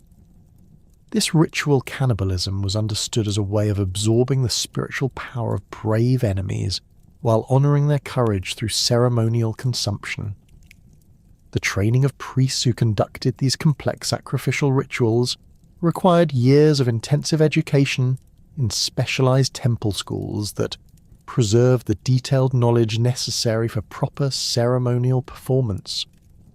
Young men selected for the priesthood underwent rigorous physical and mental conditioning that included prolonged fasting, sleep deprivation, and painful bloodletting rituals that demonstrated their dedication to divine service. They learned to read the pictographic codices that contained ritual instructions, memorized the elaborate songs and prayers that accompanied ceremonies, and mastered the precise techniques required for different forms of sacrifice. The priesthood maintained strict hierarchies that reflected both spiritual authority and administrative responsibility within the complex religious institutions that governed Aztec society. The highest-ranking priests, known as Tlanamakak, or those who give something, supervised the major temple complexes and conducted the most important ceremonies that maintained cosmic order.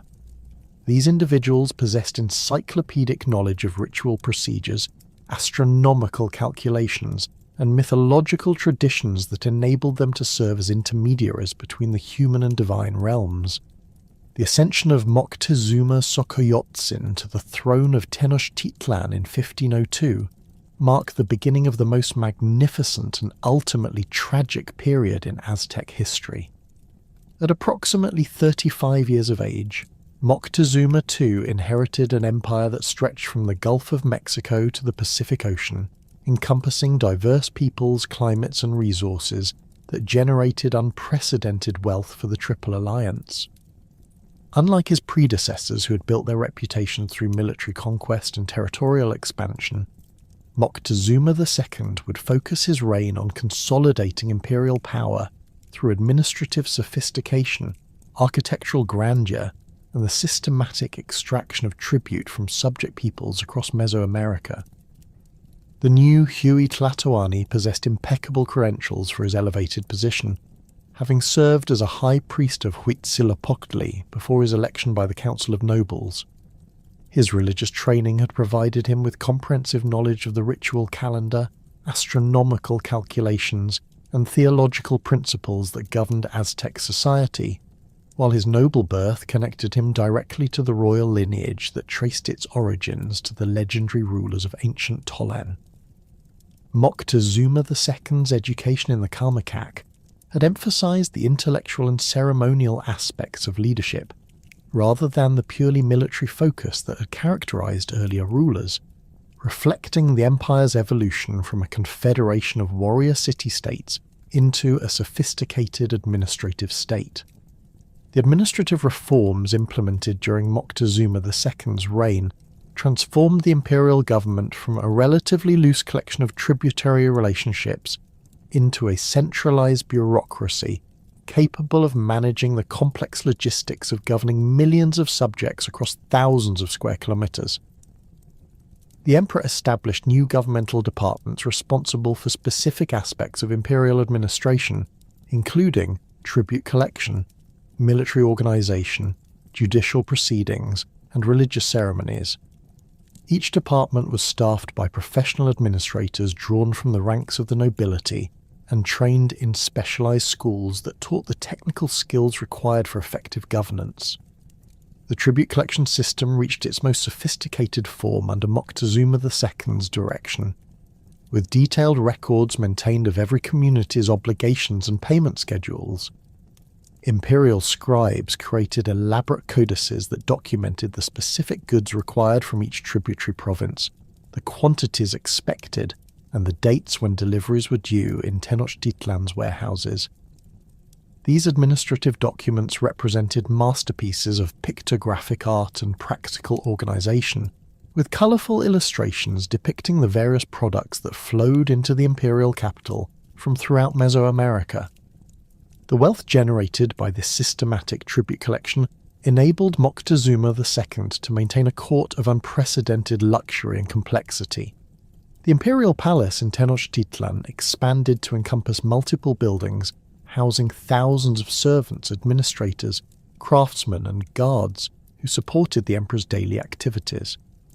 The palace complex included private apartments for the royal family, audience halls where foreign dignitaries presented tribute and petitions, workshops where skilled artisans created luxury goods for imperial use, and gardens where exotic plants and animals from throughout the empire were displayed as symbols of Moctezuma's dominion over diverse environments.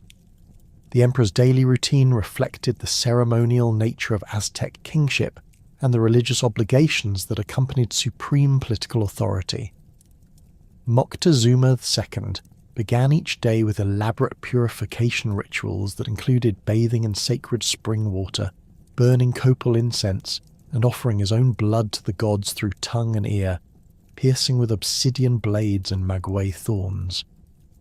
These private ceremonies were followed by public appearances in which the emperor received reports from provincial governors, heard legal cases that required his personal judgment, and conducted the religious observances that maintained cosmic order throughout his domains. The emperor's meals exemplified the abundance and diversity of resources available to the imperial court.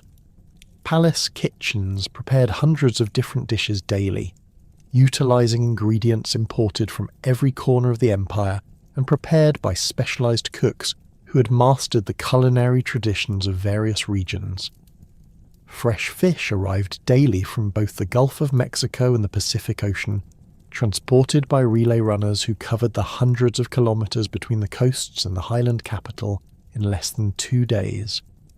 Tropical fruits from the lowland regions were preserved in honey or dried for year-round consumption, while game birds from the mountain forests were kept alive in palace aviaries until needed for imperial banquets. The tribute system that supported this imperial luxury operated through a complex network of provincial administrators, local rulers, and specialized merchants who coordinated the collection and transportation of goods from throughout Mesoamerica. Each tributary province was assessed according to its population, agricultural productivity, and access to valuable resources, with obligations carefully calculated to extract maximum value without destroying local economies or provoking rebellions that would require costly military interventions. The provinces of the Gulf Coast contributed vast quantities of cotton textiles, cacao beans, tropical bird feathers, and precious stones that were essential for maintaining the imperial court's magnificent appearance. Cotton, grown in the humid lowlands, was woven into fine textiles that served as both trade goods and diplomatic gifts, while cacao beans functioned as currency throughout the empire and provided the raw material for the chocolate drinks that were consumed exclusively by the nobility. The brilliant feathers of quetzals, parrots, and other tropical birds were crafted into elaborate headdresses and ceremonial garments that distinguished imperial officials from lesser nobles, while jade, amber, and other precious stones were carved into ornaments that adorned the emperor and his closest associates. The highland provinces contributed different categories of tribute that reflected their particular environmental characteristics and economic specializations. The volcanic regions surrounding the Valley of Mexico provided obsidian for weapons and tools, while the mountain forests supplied timber for construction projects and fuel for the countless fires that burned continuously in temples and palaces throughout the capital. Agricultural regions contributed maize, beans, chili peppers, and other foodstuffs that fed the empire's growing urban populations, while communities with access to salt deposits provided this essential commodity that was used for food preservation and religious ceremonies. The western provinces, controlled by Tarascan peoples, remained largely independent of Aztec tribute obligations, having successfully resisted imperial expansion through their superior metallurgical technology and disciplined military organization. However, the border regions between the two empires generated significant trade relationships that brought copper, silver, and bronze objects into Aztec territories in exchange for tropical products and luxury goods controlled by Tenochtitlan's merchants. These commercial relationships provided both empires with access to resources that were unavailable within their own territories, while maintaining the political independence that prevented costly military conflicts. The northern frontiers of the empire extended into the semi-arid regions inhabited by Chichimeca peoples whose nomadic lifestyle and warrior culture resembled those of the Mexica's own ancestors. These communities provided tribute in the form of animal hides, medicinal plants and precious minerals extracted from mountain deposits, while also serving as buffer zones that protected the empire's settled populations from raids by more distant nomadic groups. The incorporation of Chichimeca warriors into imperial armies provided the Aztecs with scouts and light infantry whose desert survival skills complemented the more conventional military capabilities of highland troops.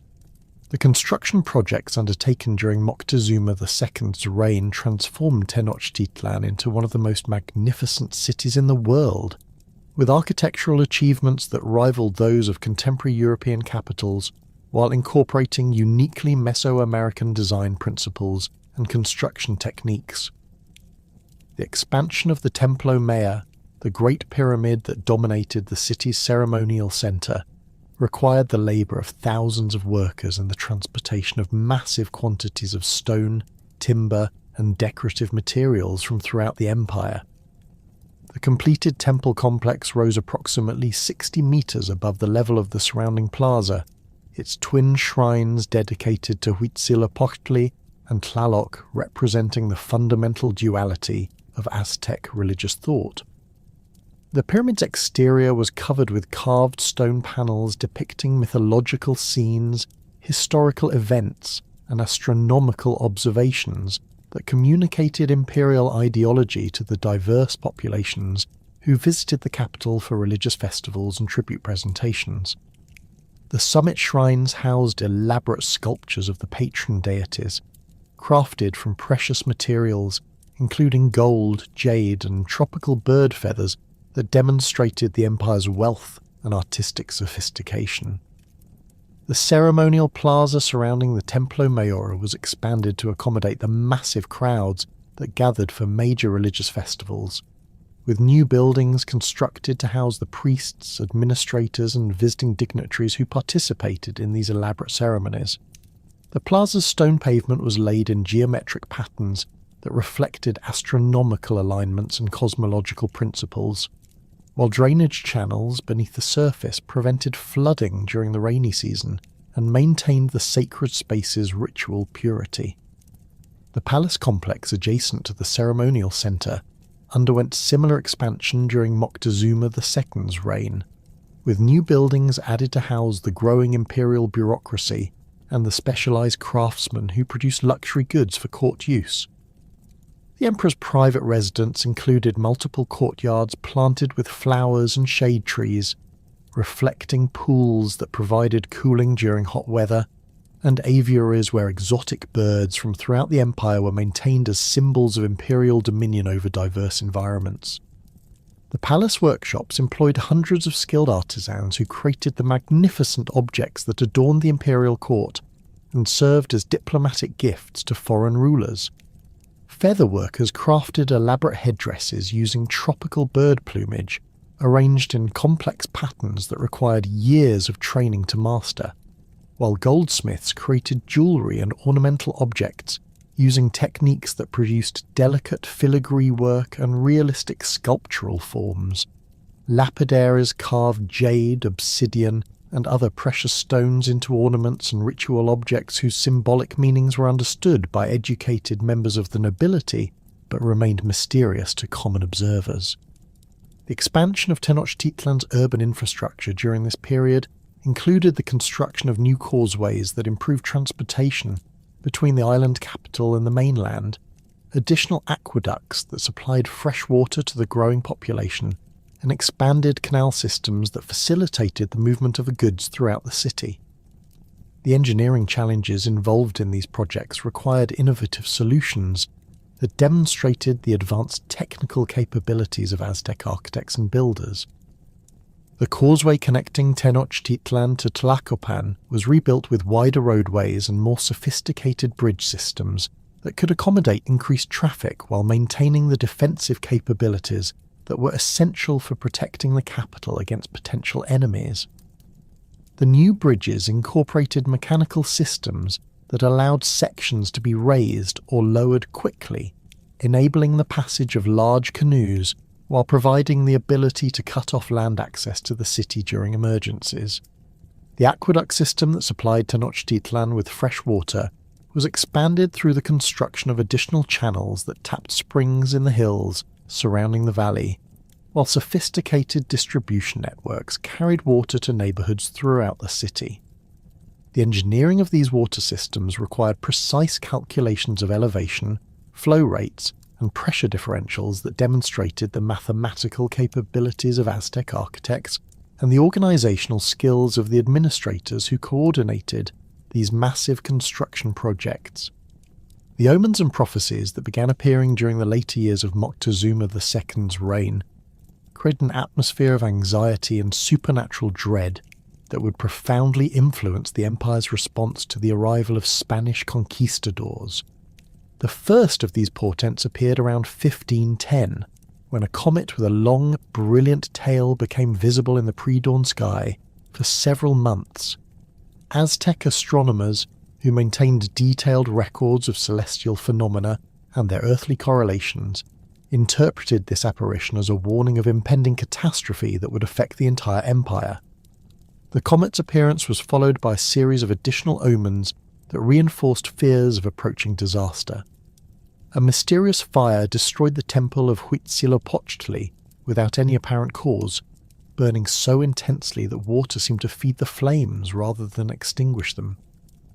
The temple of Xuchthotli, the fire god, was struck by lightning during a clear sky, an event that was interpreted as divine displeasure with imperial policies or religious practices. Strange voices were heard crying in the night, warning of the destruction of Tenochtitlan and the end of Aztec dominion over Mesoamerica. The most disturbing of these supernatural manifestations involved the appearance of ghostly figures and monstrous beings that were witnessed by reliable observers throughout the empire. Fishermen reported seeing a woman walking on the surface of Lake Texcoco, weeping and lamenting the fate that awaited her children. Hunters encountered two-headed men in the forests surrounding the capital, while farmers discovered birds and animals with human faces that spoke prophecies of doom before vanishing into thin air. Moctezuma II's response to these omens reflected both his deep religious convictions and his understanding of their potential political implications. The emperor consulted with the most learned priests and astronomers in his realm, seeking interpretations that might suggest appropriate ritual responses to appease whatever divine displeasure had generated these warnings. Additional human sacrifices were conducted at temples throughout the empire, while special ceremonies were organised to honour deities who might have the power to avert the predicted catastrophes. The emperor also dispatched messengers to distant oracles and shamans who possessed reputations for supernatural insight, seeking additional perspectives on the meaning of the portents and possible methods for preventing their fulfillment. These consultations produced conflicting interpretations that ranged from warnings of natural disasters such as earthquakes or volcanic eruptions to prophecies of foreign invasion and the overthrow of the imperial dynasty. The most significant of these prophetic traditions involved the expected return of Quetzalcoatl, the feathered serpent deity who had ruled during a golden age of peace and prosperity before departing across the Eastern Sea with promises to return in the year CE Acatl. According to the calculations of Aztec astronomers, the year 1519 in the European calendar corresponded to CE Acatl in the indigenous dating system, creating expectations that the god's return was imminent and that his arrival would bring fundamental changes to the existing order. The prophecies surrounding Quetzalcoatl's return describe the deity as appearing in the form of a bearded, light-skinned man who would arrive from the east accompanied by followers and bearing gifts that would demonstrate his divine nature. These traditions, which had been preserved in temple schools for centuries, created a theological framework that would profoundly influence Aztec interpretations of the Spanish arrival and complicate imperial responses to the conquistadors' aggressive actions. The Spanish expedition that would forever alter the course of Mesoamerican history began not with grand imperial designs, but with the pragmatic ambitions of Cuban colonists seeking new sources of wealth and indigenous labour. Governor Diego Velázquez de Cuellar had dispatched 2 previous expeditions to explore the Mexican coast, first under Francisco Hernández de Córdoba in 1517 and then under Juan de Grijalva in 1518. Both ventures had returned with tantalizing reports of sophisticated civilizations, abundant gold and densely populated cities that suggested opportunities for conquest and enrichment far exceeding anything the Spanish had encountered in the Caribbean islands. Hernán Cortés, a minor hidalgo from Extremadura, who had spent 15 years in the Caribbean establishing himself as a successful encomendero and municipal official, possessed the combination of ambition, administrative experience, and political connections necessary to organize the most ambitious expedition yet attempted against the Mexican mainland. Born around 1485 in Medellin, Cortés had briefly studied law at the University of Salamanca before abandoning his education to seek his fortune in the New World. His years in Hispaniola and Cuba had taught him the intricacies of colonial administration, the importance of maintaining good relationships with indigenous allies, and the techniques required to extract maximum wealth from conquered territories. The expedition that departed Cuba in February 1519 consisted of 11 ships carrying approximately 630 Spanish soldiers, sailors, and adventurers, along with several hundred indigenous auxiliaries from the Caribbean islands who served as interpreters, guides, and labourers. The Spanish contingent included 32 crossbowmen, 13 musketeers equipped with primitive firearms, 16 cavalrymen with their horses, and several hundred soldiers armed with steel swords, pikes, and shields. The expedition also carried 14 small cannons, including falconets and culverins, that could fire stone or iron projectiles with devastating effect against indigenous warriors unaccustomed to gunpowder weapons. The technological advantages possessed by the Spanish forces extended beyond their superior metallurgy and gunpowder weapons to include innovations in military organization, logistics, and naval transportation that reflected centuries of European warfare and exploration. The steel weapons carried by Spanish soldiers maintained their sharpness far longer than obsidian implements, and could penetrate the cotton armour worn by Mesoamerican warriors, while their metal helmets and breastplates provided protection against arrows and clubs that would have been lethal to unarmoured opponents. The horses, unknown in the Americas before European arrival, created psychological shock among indigenous peoples, while providing Spanish cavalry with unprecedented mobility and tactical flexibility.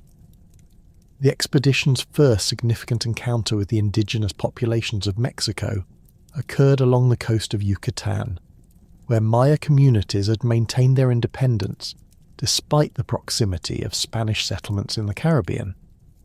The Maya peoples of this region had developed sophisticated urban centres, monumental architecture, and writing systems that rivaled those of central Mexico, while their experience with earlier Spanish expeditions had taught them to regard European visitors with suspicion and hostility.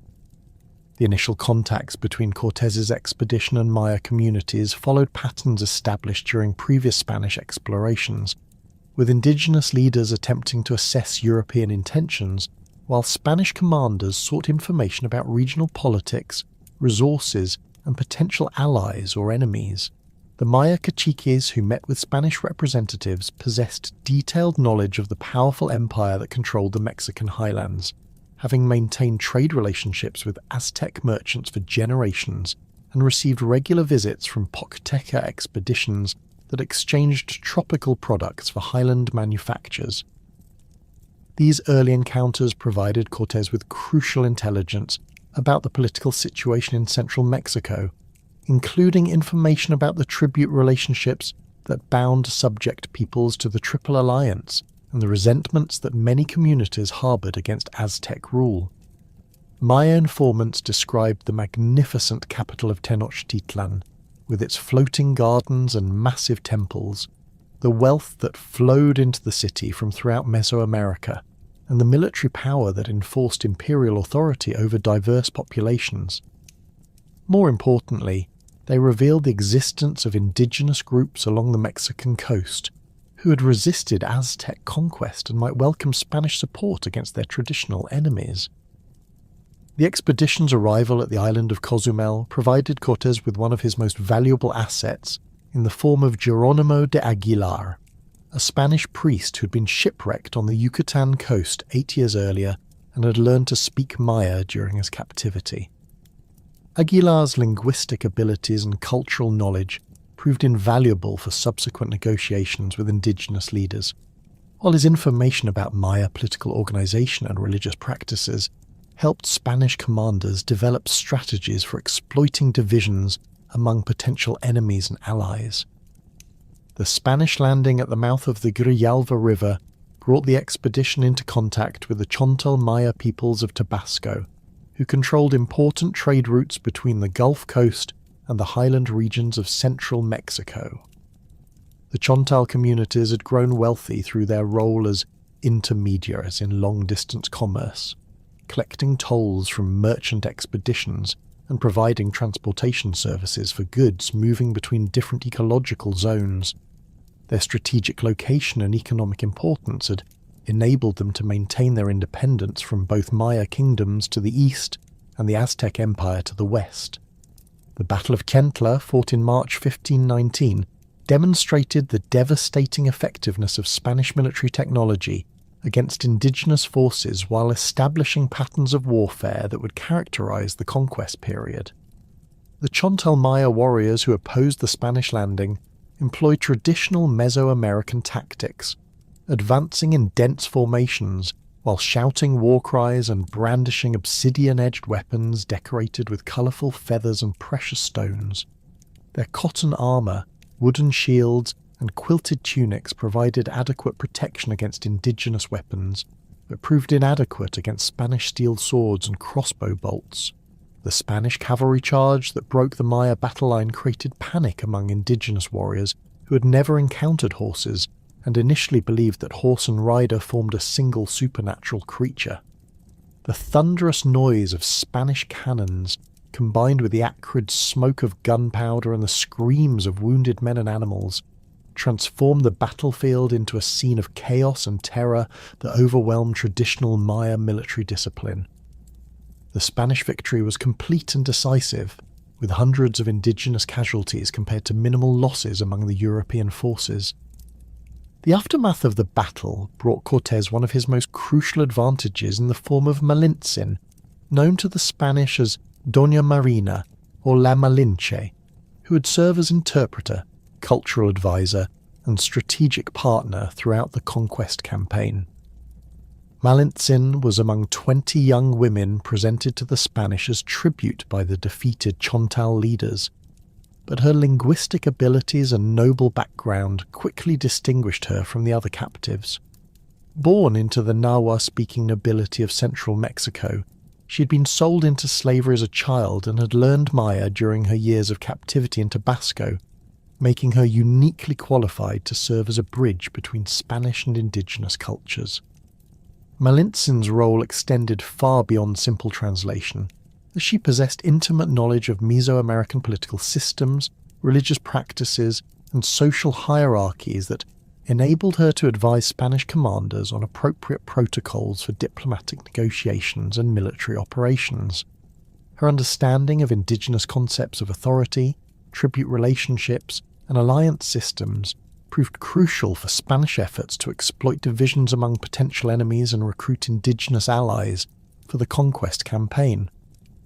The complex relationship that developed between Malintzin and Cortés involved personal, political, and strategic dimensions that would profoundly influence the course of Spanish indigenous interactions throughout the conquest period. The Spanish expedition's arrival at the Totonac city of Cempoala in June 1519 provided Cortés with his first major indigenous allies and crucial intelligence about Aztec imperial administration. The Totonac peoples controlled the fertile coastal plains, between the Sierra Madre Oriental and the Gulf of Mexico, a region that had been conquered by the Triple Alliance during the reign of Axayacatl and subjected to heavy tribute obligations that included cotton, textiles, tropical products, and human victims for sacrificial ceremonies. The Totonac Cacique who received the Spanish expedition expressed bitter resentment against Aztec rule and eagerness to support any force capable of challenging imperial authority. The Totonac complaints against Aztec administration provided Cortés with detailed information about the tribute system that sustained the empire and the mechanisms through which imperial authority was enforced in distant provinces. Totonac leaders described the regular arrival of tribute collectors accompanied by armed guards who demanded specified quantities of goods according to schedules maintained in pictographic records. Communities that failed to meet their obligations faced military intervention, with resistant leaders executed and their populations subjected to punitive raids that captured victims for sacrificial ceremonies in Tenochtitlan. The alliance between the Spanish expedition and the Totonac Confederation was formalized through ceremonies that combined European and indigenous diplomatic traditions, with Spanish commanders participating in indigenous rituals while Totonac leaders acknowledged Spanish authority through acts of submission that resembled European feudal practices. The Totonacs provided the Spanish with thousands of indigenous warriors, detailed maps of routes to the highland regions, and logistical support that included food supplies, transportation services, and intelligence about Aztec military capabilities and political vulnerabilities. The most dramatic demonstration of this new alliance occurred when Cortés ordered his Totonac allies to arrest Aztec tribute collectors who had arrived in Cempoala to demand payment of overdue obligations. This unprecedented act of defiance against imperial authority sent shockwaves throughout the region while demonstrating Spanish willingness to support indigenous resistance against Aztec rule. The arrested tribute collectors were eventually released with messages from Moctezuma II, describing Spanish military capabilities and expressing desires for peaceful negotiations, but the incident had already established Cortés as a potential alternative to Aztec imperial authority. The Spanish decision to establish Villarrica de la Vera Cruz as a permanent settlement on the Mexican coast reflected Cortés's understanding of Spanish legal traditions and his determination to legitimize his expedition through proper administrative procedures. The foundation of a municipality provided legal justification for Spanish presence in Mexico, while creating governmental institutions that could issue orders, collect taxes, and conduct diplomatic negotiations with indigenous leaders. The town council elected Cortés as Captain General and Chief Justice, formally granting him the authority he needed to conduct military operations and negotiate treaties without reference to Governor Velázquez's original instructions.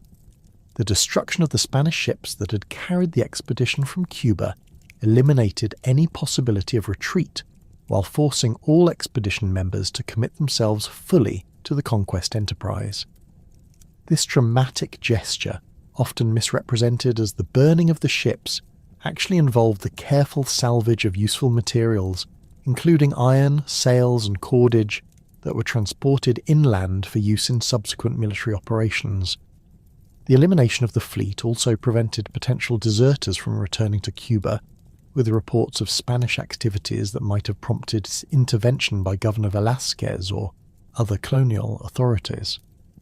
The Spanish march toward Tenochtitlan began in August 1519, with a combined force of approximately 400 Spanish soldiers and several thousand Totonac warriors following indigenous trade routes that connected the coastal regions with the highland valleys of central Mexico.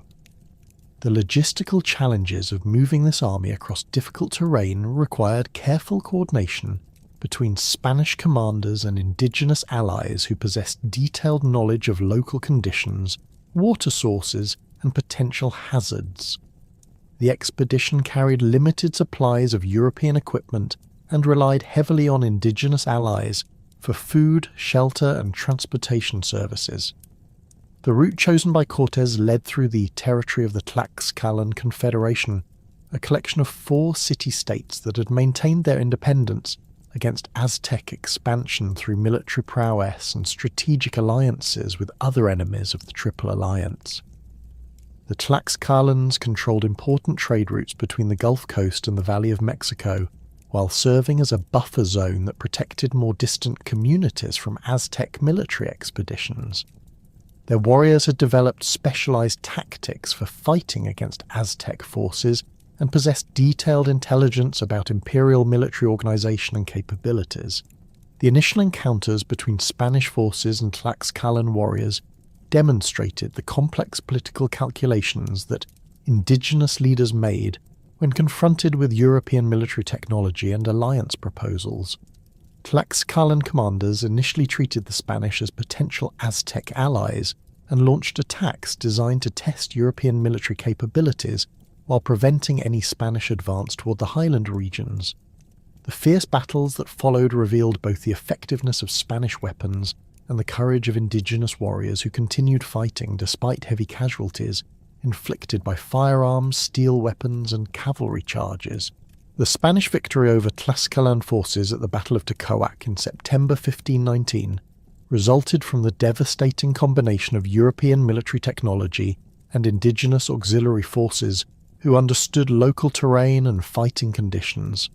Spanish cavalry charges broke Tlaxcalan battle lines, while crossbowmen and musketeers provided covering fire that prevented indigenous forces from regrouping for counterattacks. The Totonac warriors who fought alongside the Spanish demonstrated their value as allies by pursuing fleeing enemies and providing intelligence about Tlaxcalan defensive positions and strategic resources. The aftermath of this military defeat prompted intensive debates within Tlaxcalan leadership councils about appropriate responses to Spanish military superiority and alliance proposals. The younger war leaders who had advocated continued resistance found their positions undermined by the casualties suffered in battle and the obvious effectiveness of Spanish weapons against traditional indigenous military tactics. Older nobles who had opposed war with the Spanish gained influence within the Confederation's governing councils and began negotiations that would transform the Tlaxcalans from enemies into the most important indigenous allies of the conquest campaign. The Spanish entry into the city of Tlaxcala in September 1519 marked a crucial turning point in the conquest campaign, as Cortés gained access to the largest indigenous military force in central Mexico, while the Tlaxcalans acquired European allies capable of challenging Aztec imperial dominance. The negotiations that formalized this alliance required careful attention to the diplomatic protocols and ceremonial requirements that governed indigenous political relationships, with Spanish commanders participating in elaborate rituals that confirmed their status as honoured guests and potential military partners. The Tlaxcalan Confederation provided the Spanish expedition with approximately 6,000 warriors, detailed intelligence about Aztec military capabilities and political vulnerabilities, and logistical support that included food supplies, weapons, and transportation services for the march to Tenochtitlan. More importantly, the Tlaxcalan alliance demonstrated to other indigenous communities that Spanish military technology could provide effective protection against Aztec retaliation, while offering opportunities to overthrow the tribute relationships that had enriched the Triple Alliance at the expense of subject peoples. The Spanish massacre at Cholula in October 1519 revealed the brutal methods that European commanders were prepared to employ against indigenous communities suspected of treachery or resistance. Cholula was one of the most important religious centres in Mesoamerica, with massive temple complexes that attracted pilgrims from throughout the region and a population of skilled craftsmen who produced luxury goods for noble households across central Mexico. The city's rulers had submitted to Spanish authority and provided supplies for the expedition, but Cortés received warnings from Tlaxcalan allies and Malintzin that Cholulan leaders were planning an ambush in coordination with Aztec forces. The preemptive attack ordered by Cortés resulted in the deaths of thousands of Cholulan civilians and the destruction of major portions of the city, including several important temples that were demolished to provide materials for a Catholic church were constructed on the site of the main pyramid. The massacre served as a demonstration of Spanish military capabilities, while warning other indigenous communities about the consequences of resistance or betrayal. The psychological impact of the Cholula massacre extended far beyond the immediate vicinity, as reports of Spanish brutality spread throughout central Mexico and influenced subsequent indigenous responses to European demands and alliance proposals. News of the Spanish advance toward Tenochtitlan reached Moctezuma II through the extensive intelligence networks that connected the imperial capital with distant provinces and allied city-states. The emperor's initial responses reflected the complex mixture of curiosity, apprehension, and religious speculation that characterized elite Aztec reactions to reports of European arrival and activities. The technological superiority demonstrated by Spanish forces, combined with their association with indigenous enemies of the empire, suggested that these foreigners represented a significant threat to imperial authority and territorial integrity. The gifts sent by Moctezuma II to the Spanish expedition included magnificent examples of Aztec craftsmanship designed to demonstrate imperial wealth and artistic sophistication, while potentially satisfying European desires for precious materials. The treasure included elaborate featherwork headdresses, golden ornaments depicting Aztec deities, jade jewellery and cotton textiles decorated with complex patterns that required years of skilled labour to complete. These diplomatic presents reflected traditional Mesoamerican practices of gift exchange between rulers while attempting to establish peaceful relationships that might prevent military conflict. The Spanish reception of these gifts revealed fundamental misunderstandings about indigenous political systems and diplomatic protocols that would complicate subsequent negotiations between European and Aztec representatives. Spanish commanders interpreted the valuable presents as evidence of vast wealth awaiting conquest, rather than as diplomatic overtures requiring reciprocal gestures of respect and friendship. The European focus on the precious metals contained in Aztec gifts, combined with their dismissal of the artistic and religious significance of featherwork and textile components, demonstrated cultural incomprehension that made meaningful diplomatic resolution increasingly unlikely. The emperor's decision to receive the Spanish expedition in Tenochtitlan reflected complex calculations about military capabilities, religious obligations, and political necessities that remained subjects of historical debate. Moctezuma II possessed detailed intelligence about Spanish military technology and indigenous alliance systems, while also confronting the theological implications of prophecies concerning Quetzalcoatl's return and the potential divine nature of the European visitors. The emperor's religious training and ceremonial responsibilities required him to consider supernatural explanations for unprecedented events, while his political experience demanded realistic assessments of military threats and diplomatic opportunities. The Spanish entry into Tenochtitlan on November 8, 1519, represented one of the most extraordinary encounters in human history, as representatives of two completely separate civilizational traditions met in the magnificent capital of the most powerful empire in Mesoamerica. The Spanish soldiers who crossed the causeway from the mainland to the island city found themselves surrounded by architectural marvels, engineering achievements, and artistic creations that challenged European assumptions about indigenous capabilities while demonstrating the wealth and sophistication of Aztec civilization. The initial meeting between Cortes and Moctezuma II occurred according to indigenous ceremonial protocols that emphasized the divine nature of rulership and the sacred obligations that governed interactions between political authorities. The emperor, carried on a golden litter and shaded by a canopy of precious feathers, wore garments that incorporated the finest materials available in Mesoamerica, while his attendants performed rituals that acknowledged his status as the earthly representative of the gods. The Spanish captain general, dressed in his finest European clothing and accompanied by his most trusted officers, attempted to reciprocate these ceremonial gestures while maintaining the dignity appropriate to his position as leader of a sovereign expedition. The Spanish accommodation in the Palace of Asayacatl provided European visitors with unprecedented access to the inner workings of Aztec imperial administration, while placing them in a position of potential vulnerability within the heart of enemy territory.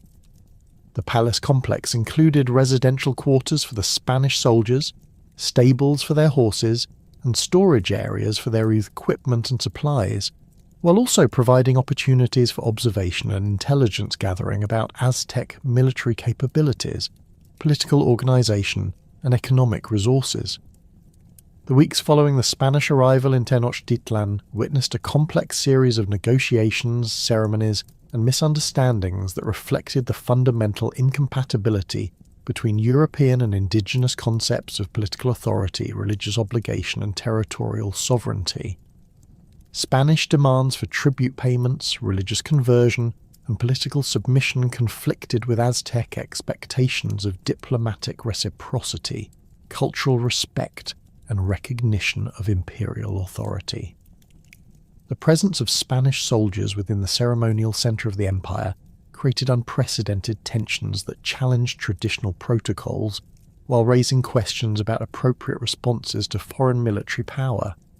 The arrest of Moctezuma II by Spanish forces in November 1519 represented a desperate attempt by Cortés to maintain control over an increasingly dangerous situation through the manipulation of indigenous political institutions and religious beliefs.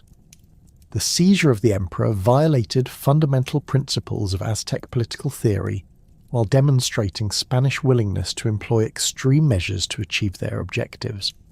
The emperor's captivity created a constitutional crisis within the imperial government, while undermining the religious foundations of Aztec authority and territorial control. The massacre at the Templo Mayor during the Festival of Tezcatli in May 1520 marked the definitive breakdown of Spanish-Aztec relations and the beginning of the violent confrontation that would determine the fate of the empire. Pedro de Alvarado, left in command of Tenochtitlan while Cortés dealt with a rival Spanish expedition on the coast, ordered his soldiers to attack Aztec nobles who were participating in traditional religious ceremonies within the main temple complex. The Spanish assault killed hundreds of unarmed participants, including many of the most important political and religious leaders in the empire, while desecrating the sacred spaces that form the spiritual centre of Aztec civilization. The indigenous uprising that followed the Templo Mayor massacre reflected the accumulated resentments and religious outrage that had been building since the Spanish arrival in the capital. Aztec warriors, coordinated by surviving members of the Imperial Council, launched coordinated attacks against Spanish positions while cutting the causeways that connected the island city to the mainland. The siege of the Spanish positions in Acayacatl's palace demonstrated indigenous capabilities for sustained military operations, while revealing the vulnerability of European forces when deprived of their mobility and logistical advantages. The death of Moctezuma II during the uprising remains one of the most controversial events of the conquest period, with Spanish and indigenous sources providing conflicting accounts of the circumstances and responsibility for the emperor's demise. Spanish chronicles claim that the emperor was killed by stones thrown by his own subjects when he attempted to address the crowd and restore order, while indigenous accounts suggested that Spanish soldiers murdered their captive when his usefulness as a puppet ruler had ended. The emperor's death eliminated any possibility of negotiated settlement, while creating a succession crisis that further destabilized imperial authority during the military confrontation. La Noche Triste, the Night of Sorrows of June 30th, 1520, witnessed the Spanish retreat from Tenochtitlan under cover of darkness as Cortés attempted to evacuate his forces before the Aztec siege could completely eliminate European military capabilities. The Spanish column, burdened with treasure looted from imperial palaces and temples, attempted to cross the western causeway while under constant attack from Aztec warriors in war canoes who'd anticipated the escape attempt. the retreat became a rout as Spanish soldiers, weighed down by gold and silver, drowned in the lake while indigenous allies were overwhelmed by superior numbers of enemy forces. The casualties suffered during La Noche Triste reduced Spanish military strength by more than half, while eliminating many of the indigenous allies who had provided crucial support for European operations throughout central Mexico. The survivors who reached the safety of Tlaxcalan territory faced the daunting prospect of rebuilding their forces while confronting an emboldened Aztec empire that had demonstrated its capacity to defeat European military technology through coordinated resistance and superior numbers. The treasure that had motivated Spanish participation in the conquest enterprise now lay scattered across the lake bottom, while the indigenous allies who'd provided crucial intelligence and logistical support questioned their commitment to a cause that appeared increasingly hopeless.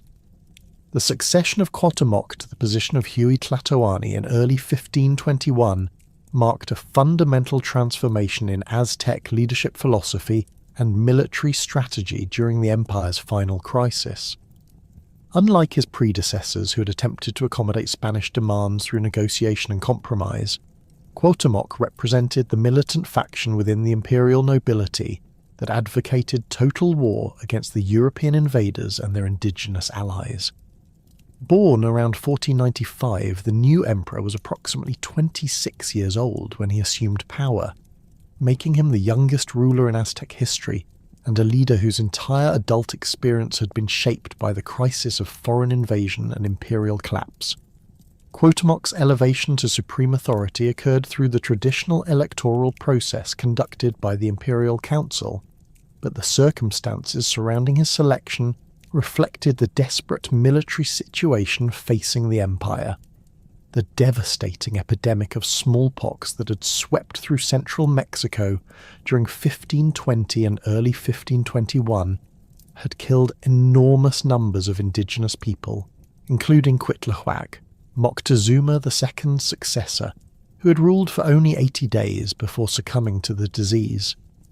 The epidemic had also eliminated many of the experienced administrators, military commanders, and religious leaders who normally would have provided continuity during dynastic transitions. The new emperor's first priority involved reorganizing the empire's military forces to confront the Spanish threat more effectively than his predecessors had managed. Cuauhtémoc possessed extensive battlefield experience from campaigns against Tlaxcalan forces and other enemies of the Triple Alliance, while his youth and energy enabled him to maintain the grueling schedule of military planning, diplomatic negotiations, and religious ceremonies required during wartime. His elevation to power coincided with the arrival of reinforcements from throughout the empire, as tributary communities responded to imperial summons, despite the disruptions caused by epidemic disease and military mobilization. The emperor's military strategy emphasized the advantages that indigenous forces possessed in the unique environment of the Valley of Mexico, particularly their superior knowledge of local terrain and their ability to coordinate operations across the complex system of lakes, islands, and causeways that characterized the region. Cuauhtémoc recognized that Spanish cavalry and artillery were most effective in open terrain, where their mobility and firepower could be fully utilized, while the confined spaces of urban warfare and the aquatic environment of the lake system neutralized many European tactical advantages. The fortification of Tenochtitlan under Cuauhtémoc's direction transformed the island capital into a fortress capable of withstanding prolonged siege warfare, while maintaining the logistical capabilities necessary to support large numbers of defenders. The emperor ordered the construction of additional defensive works along the causeways, including stone barriers, earthworks, and concealed positions for archers and spear throwers who could attack enemy forces attempting to approach the city. The canal system that had originally been designed to facilitate transportation and drainage was modified to create defensive obstacles that would channel attacking forces into predetermined killing zones. The most significant modifications involved the systematic destruction of bridges along the causeways, creating gaps that could only be crossed by swimming or by using portable bridges that attacking forces would have to carry with them. These gaps were covered by carefully positioned warriors armed with bows, atlatls, and slings, who could inflict heavy casualties on exposed enemies attempting to cross the water. The defensive positions were supplied with large quantities of stones, arrows, and other projectiles that had been stockpiled throughout the city during the months preceding the final siege. The emperor's diplomatic efforts focused on maintaining the loyalty of tributary communities and allied city-states, whose continued support was essential for the empire's survival. Cuauhtémoc dispatched messengers throughout Mesoamerica, carrying appeals for military assistance and warnings about the consequences of Spanish victory for all indigenous peoples. These diplomatic missions emphasized the religious and cultural threats posed by European conquest, particularly the Spanish destruction of temples and sacred objects that formed the spiritual foundation of Mesoamerican civilization. The response to these imperial appeals varied considerably depending on local political circumstances and previous experiences with Spanish forces. Communities that had suffered under heavy tribute obligations or had been recently conquered showed little enthusiasm for defending an empire that had oppressed them, while regions that had maintained traditional alliances with the Triple Alliance provided substantial military support despite the risks involved. The city-state of Texcoco, one of the original members of the Triple Alliance, experienced internal divisions as some nobles supported continued resistance, while others advocated accommodation with Spanish demands. The epidemic diseases that had preceded and accompanied Spanish conquest efforts created demographic catastrophes that fundamentally altered the balance of power between European and indigenous forces. Smallpox, typhus, and other Old World diseases to which Native American populations had no immunity killed enormous numbers of people throughout central Mexico, with mortality rates in some communities reaching 50% or higher. The epidemic not only reduced the absolute numbers of potential warriors available for imperial defense, but also disrupted the social and political institutions that coordinated military resistance. The disease outbreaks affected indigenous and Spanish forces differently, creating significant advantages for European military operations. While Spanish soldiers possessed some immunity to Old World diseases through previous exposure, indigenous warriors had no protection against these new pathogens and continued to sicken and die throughout the siege period. The epidemics also disrupted agricultural production and food distribution systems, creating shortages that weakened defender morale and reduced their capacity for sustained resistance. Cuauhtémoc's efforts to maintain fighting effectiveness despite these demographic losses required innovative approaches to military organization and recruitment. The emperor expanded the traditional warrior societies to include younger men and older veterans who normally would not have participated in major campaigns, while also incorporating women into defensive activities such as supplying ammunition, treating wounded fighters, and maintaining fortifications. The breakdown of normal social hierarchies during the crisis enabled greater participation by commoners in military planning and leadership roles previously reserved for the nobility. The Spanish siege strategy developed by Cortés during his months of preparation in Tlaxcalan territory reflected lessons learned from the disastrous retreat of La Noche Triste and the military capabilities that indigenous forces had demonstrated during the uprising of 1520. The Spanish commander recognized that direct assault against Tenochtitlan's fortifications would result in prohibitive casualties while failing to achieve decisive results, making it necessary to develop alternative approaches that could exploit European technological advantages while minimizing indigenous defensive strengths. The construction of brigantines represented the most innovative aspect of Spanish siege preparations, as these shallow draft vessels would enable European forces to control the lake system that formed the foundation of Tenochtitlan's defensive strategy. The ships were built in Tlaxcala, using timber cut in the mountains surrounding the valley and transported by thousands of indigenous allies who had committed themselves to Spanish victory. The vessels incorporated European shipbuilding techniques, while being specifically designed for the unique conditions of Lake Texcoco, with shallow drafts that enabled them to operate in the reed beds and marshy areas where traditional European ships could not function. Each brigantine measured approximately 12 meters in length and carried a crew of Spanish sailors supported by indigenous rowers, who provided the manpower necessary for sustained operations. The vessels were armed with small cannons and swivel guns that could fire grapeshot or solid projectiles against enemy canoes and defensive positions, while their elevated decks provided platforms for crossbowmen and musketeers who could engage targets at longer ranges than ground-based forces. The psychological impact of these floating fortresses proved as important as their tactical capabilities, as indigenous defenders had never encountered waterborne artillery platforms and initially found them terrifying and supernatural. The Spanish alliance system that supported the siege of Tenochtitlan represented one of the most successful examples of European indigenous cooperation during the conquest period, as tens of thousands of native warriors joined Spanish forces in attacking the Aztec capital. The Tlaxcalan Confederation provided the largest contingent of allied forces, contributing approximately 50,000 warriors who brought their own weapons, supplies, and military leadership to the campaign. These fighters possessed extensive experience in warfare against Aztec forces and understood the tactical challenges involved in attacking fortified positions within the lake system.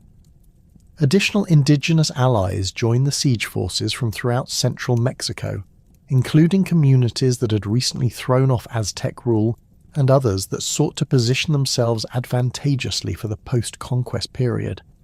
The city-states of Texcoco and Chalco provided thousands of warriors along with canoes and naval expertise that proved crucial for operations in the aquatic environment surrounding Tenochtitlan. The participation of these former members of the Triple Alliance demonstrated the complete collapse of imperial unity and the success of Spanish efforts to exploit political divisions within the Aztec Confederation. The logistical challenges involved in maintaining siege forces numbering over 100,000 men required unprecedented coordination between Spanish commanders and indigenous allies who provided the organizational capabilities necessary for such massive operations. The Allied forces established camps around the perimeter of Lake Texcoco, with each contingent responsible for specific sectors of the siege lines and particular tactical objectives within the overall campaign strategy. Supply lines stretching back to Tlaxcala and other Allied territories provided food, weapons, and replacement personnel for forces that suffered casualties during the prolonged siege operations. The siege of Tenochtitlan began in earnest during May 1521, with coordinated attacks against the causeways that connected the island capital to the mainland. Spanish forces, supported by their indigenous allies, launched simultaneous assaults against the northern, western, and southern approaches to the city, while the brigantines established control over the lake waters that had previously provided security for the Aztec defenders. The initial phases of the siege focused on capturing and holding positions along the causeways that would enable the attackers to advance gradually toward the city centre. The fighting along the causeways proved exceptionally brutal and costly for both sides, as the confined spaces prevented the effective use of Spanish cavalry while enabling Aztec defenders to concentrate their missile fire against exposed attacking forces. The stone barriers and earthworks constructed by Cuauhtémoc's engineers channeled Spanish advances into predetermined killing zones, where crossbow bolts and arquebus balls provided limited advantages against indigenous warriors fighting from prepared positions. The gaps created by destroyed bridges forced Spanish soldiers to expose themselves while attempting to cross water obstacles under constant fire from concealed defenders. The Spanish capture of Xoloc, a fortified position controlling the southern causeway, provided the attackers with their first major tactical success and demonstrated the effectiveness of coordinated operations involving European technology and indigenous allies. The assault on this strategic position required the combined efforts of Spanish infantry, artillery, and indigenous warriors who overwhelmed the defenders through superior numbers and firepower. The fall of Xoloc enabled Spanish forces to establish a permanent foothold on the southern causeway while cutting off one of the routes that Aztec forces had used to resupply their defensive positions. The systematic destruction of Tenochtitlan's urban infrastructure became a central component of Spanish siege strategy as Cortés recognized that the city's complex architecture and engineering systems provided numerous advantages for the defenders. The Spanish commander ordered the demolition of buildings, temples, and other structures that could serve as defensive positions or provide cover for Aztec warriors, while also destroying the aqueducts and canal systems that supplied fresh water to the city's population. This scorched earth approach created significant hardships for the civilian population, while reducing the tactical advantages that indigenous forces derived from their intimate knowledge of urban terrain. The destruction of Aztec temples and religious monuments served both tactical and ideological purposes within Spanish siege strategy, as these structures provided elevated positions for defenders while also representing the spiritual foundation of indigenous resistance. Spanish soldiers systematically demolished pyramid temples throughout the city, using the stone blocks to fill canals and create roadways that enabled the movement of artillery and supplies. The destruction of religious sites also fulfilled Spanish obligations to eliminate what they considered idolatrous practices, while demonstrating European power to indigenous observers throughout the region.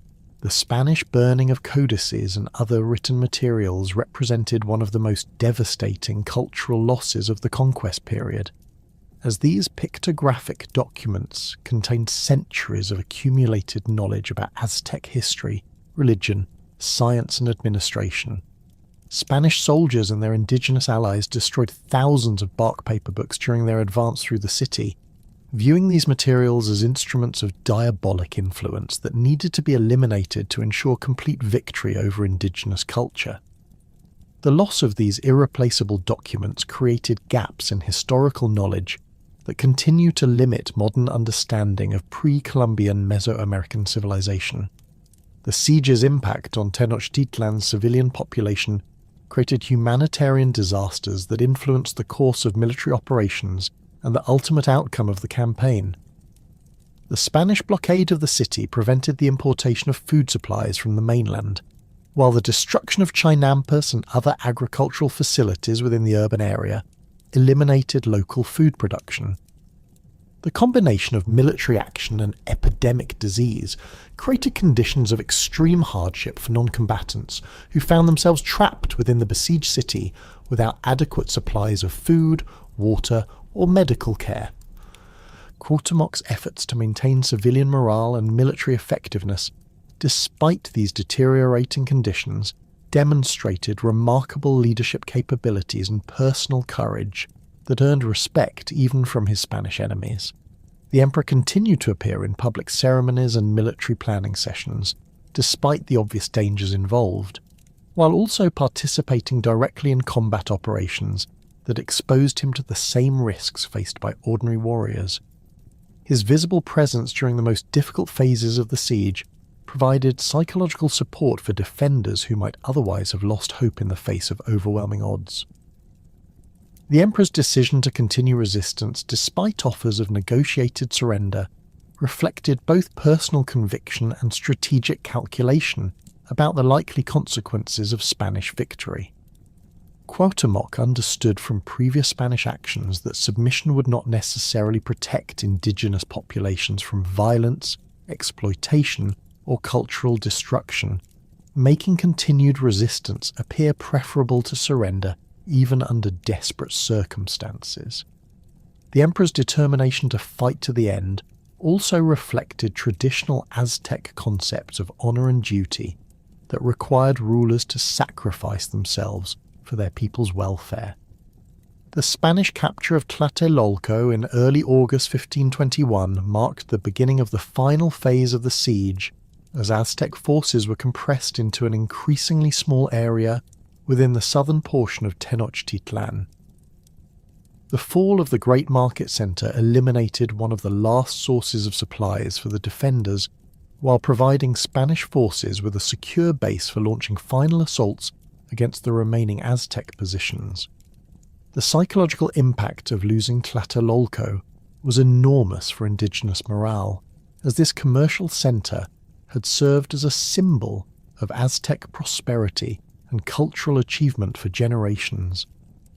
The fighting during the final weeks of the siege reached levels of intensity and brutality that shocked even experienced Spanish veterans who had participated in European wars and previous American conquests.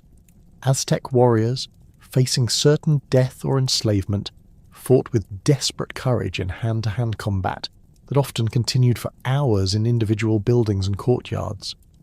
Spanish soldiers found themselves engaged in urban warfare that negated many of their technological advantages while exposing them to constant danger from hidden defenders who emerged from concealed positions to attack isolated groups of enemies. The capture of Cuauhtémoc on August 13, 1521, occurred during the emperor's attempt to escape from the fallen city in a war canoe accompanied by his family and closest advisors. Spanish brigantines patrolling the lake intercepted the imperial party as they attempted to reach the mainland, where loyal forces might have enabled continued resistance from mountain strongholds. The emperor's capture eliminated the last legitimate source of imperial authority while providing Spanish forces with a valuable prisoner whose cooperation might facilitate the pacification of remaining Aztec territories. The Spanish treatment of Cuauhtémoc following his capture reflected the complex mixture of respect, suspicion, and pragmatic calculation that characterized European attitudes toward indigenous leaders during the conquest period. Cortés initially treated the captured emperor with courtesy appropriate to his royal status, providing him with adequate housing and allowing him to maintain some ceremonial privileges, while attempting to secure his cooperation in ending indigenous resistance. However, Spanish suspicions about hidden treasure and potential rebellion led to increasingly harsh treatment that culminated in the emperor's torture and eventual execution. The systematic torture of Cuauhtémoc and other captured Aztec nobles represented one of the most shameful episodes of the conquest period, as Spanish soldiers attempted to force their prisoners to reveal the locations of hidden treasure that they believed must exist within the fallen city. The emperor and his companions were subjected to having their feet burned with oil and other forms of physical abuse, designed to break their resistance and extract information about imperial wealth.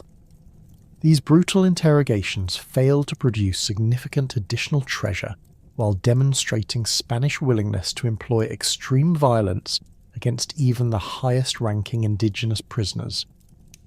The execution of Cuauhtémoc in 1525 during Cortés's expedition to Honduras eliminated the last legitimate claimant to Aztec imperial authority, while sending a clear message to indigenous populations throughout Mesoamerica about the consequences of continued resistance to Spanish rule.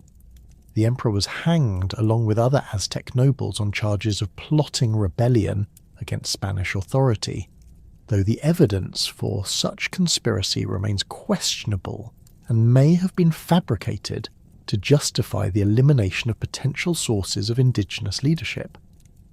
The death of Cuauhtémoc marked the definitive end of the Aztec Empire and the beginning of the colonial period that would transform Mesoamerican society over the following 3 centuries. The establishment of Spanish colonial administration in the former Aztec territories required the creation of new governmental institutions that could manage the complex challenges of ruling diverse indigenous populations while extracting maximum economic benefit for Spanish colonists and the crown. The encomienda system granted Spanish colonists the right to collect tribute and labour from specific indigenous communities in exchange for providing protection and religious instruction, though in practice this arrangement often resembled slavery and resulted in severe exploitation of native populations. The Spanish colonial government also established new legal codes, administrative procedures, and religious institutions that systematically replaced indigenous systems of governance and cultural practice. The transformation of Tenochtitlan into Mexico City began immediately following the Spanish conquest. as Hernán Cortés recognized the strategic advantages of maintaining the former Aztec capital as the center of colonial administration. The island city's location at the heart of the Valley of Mexico's transportation networks, its access to abundant fresh water through the existing aqueduct systems, and its symbolic importance as the seat of indigenous imperial power made it the logical choice for the viceregal capital. However, the extensive destruction caused during the siege required massive reconstruction efforts that would fundamentally alter the urban landscape while incorporating Spanish architectural styles and urban planning principles into the framework of the pre-existing Aztec city. The establishment of the Viceroyalty of New Spain in 1535 formalized the administrative structure that would govern the former Aztec territories for the next 3 centuries.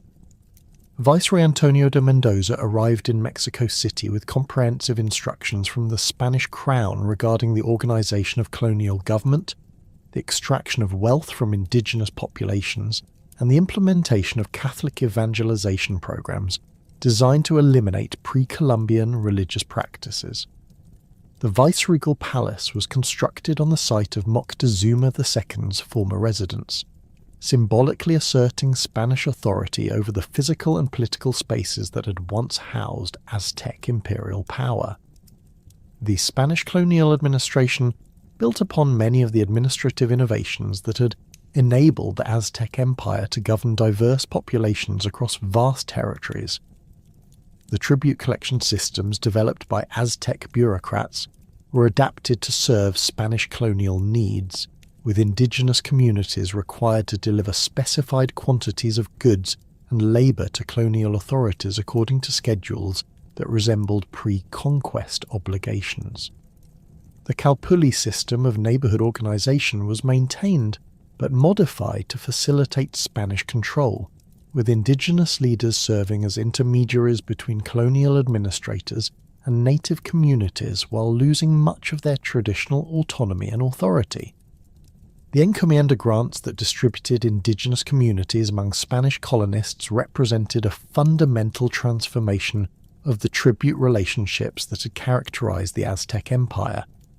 Unlike the Aztec system, which had allowed conquered peoples to maintain their traditional rulers and cultural practices while meeting imperial tribute obligations, the encomienda system placed indigenous communities under the direct control of Spanish encomenderos, who possessed extensive powers over their assigned populations. These colonial grants included the right to collect tribute, demand labour services, and oversee the religious instruction of indigenous peoples, creating opportunities for exploitation that often exceeded the burdens imposed by pre-conquest imperial administration. The survival of Nahuatl as a spoken language throughout central Mexico demonstrated the resilience of indigenous cultural traditions despite the devastating impacts of conquest and colonization. Spanish colonial authorities initially encouraged the use of Nahuatl as a lingua franca for communication with diverse indigenous populations, leading to the development of standardized writing systems that enable the production of Christian texts, legal documents, and administrative records in the native language. Franciscan missionaries like Bernardino de Sahagún worked with indigenous scholars to create comprehensive dictionaries and grammars that preserve detailed knowledge of pre-conquest Nahuatl literature, historical traditions, and religious practices.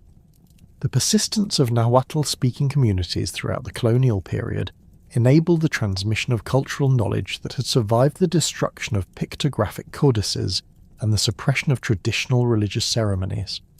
Indigenous families continued to pass down oral traditions that preserved memories of pre-conquest history, mythology, and social customs, while also adapting these cultural elements to accommodate the requirements of Spanish colonial rule and Catholic religious practice. The language itself evolved to incorporate Spanish loanwords and grammatical structures while maintaining its essential character as the primary means of communication for millions of indigenous people. Agricultural practices developed during the Aztec period continued to form the foundation of food production throughout central Mexico, though Spanish colonization introduced new crops, animals, and farming techniques that significantly altered traditional agricultural systems. The Chinampa farming method, pioneered in the lakes surrounding Tenochtitlan, remained in use throughout the colonial period, providing fresh vegetables and flowers for Mexico City's growing population, while demonstrating the continued effectiveness of indigenous agricultural innovations. Spanish colonists recognized the productivity advantages of Chinampas and incorporated these artificial islands into colonial agricultural systems, though the introduction of European crops and farming methods gradually modified traditional cultivation practices. The introduction of European domesticated animals, particularly cattle, horses and pigs, created new opportunities for indigenous farmers while also disrupting traditional agricultural systems that had been optimized for crops rather than livestock. Indigenous communities adapted their farming practices to accommodate these new animals, developing integrated agricultural systems that combine traditional crop cultivation with European-style animal husbandry. The adoption of iron tools and ploughs introduced by Spanish colonists increased agricultural productivity while reducing the labour requirements for field preparation and cultivation. Traditional craft production techniques survived the conquest period and continued to influence colonial manufacturing, though Spanish demand for European-style goods and the introduction of new materials and tools significantly modified indigenous artisanal practices. Indigenous craftsmen maintained their expertise in textile production, pottery making and metalworking while adapting their skills to produce goods that met colonial market demands and Spanish aesthetic preferences. The featherwork traditions that had created some of the most spectacular examples of Aztec art continued during the early colonial period, with indigenous artisans producing elaborate religious ornaments for Catholic churches and ceremonial garments for Spanish colonial officials.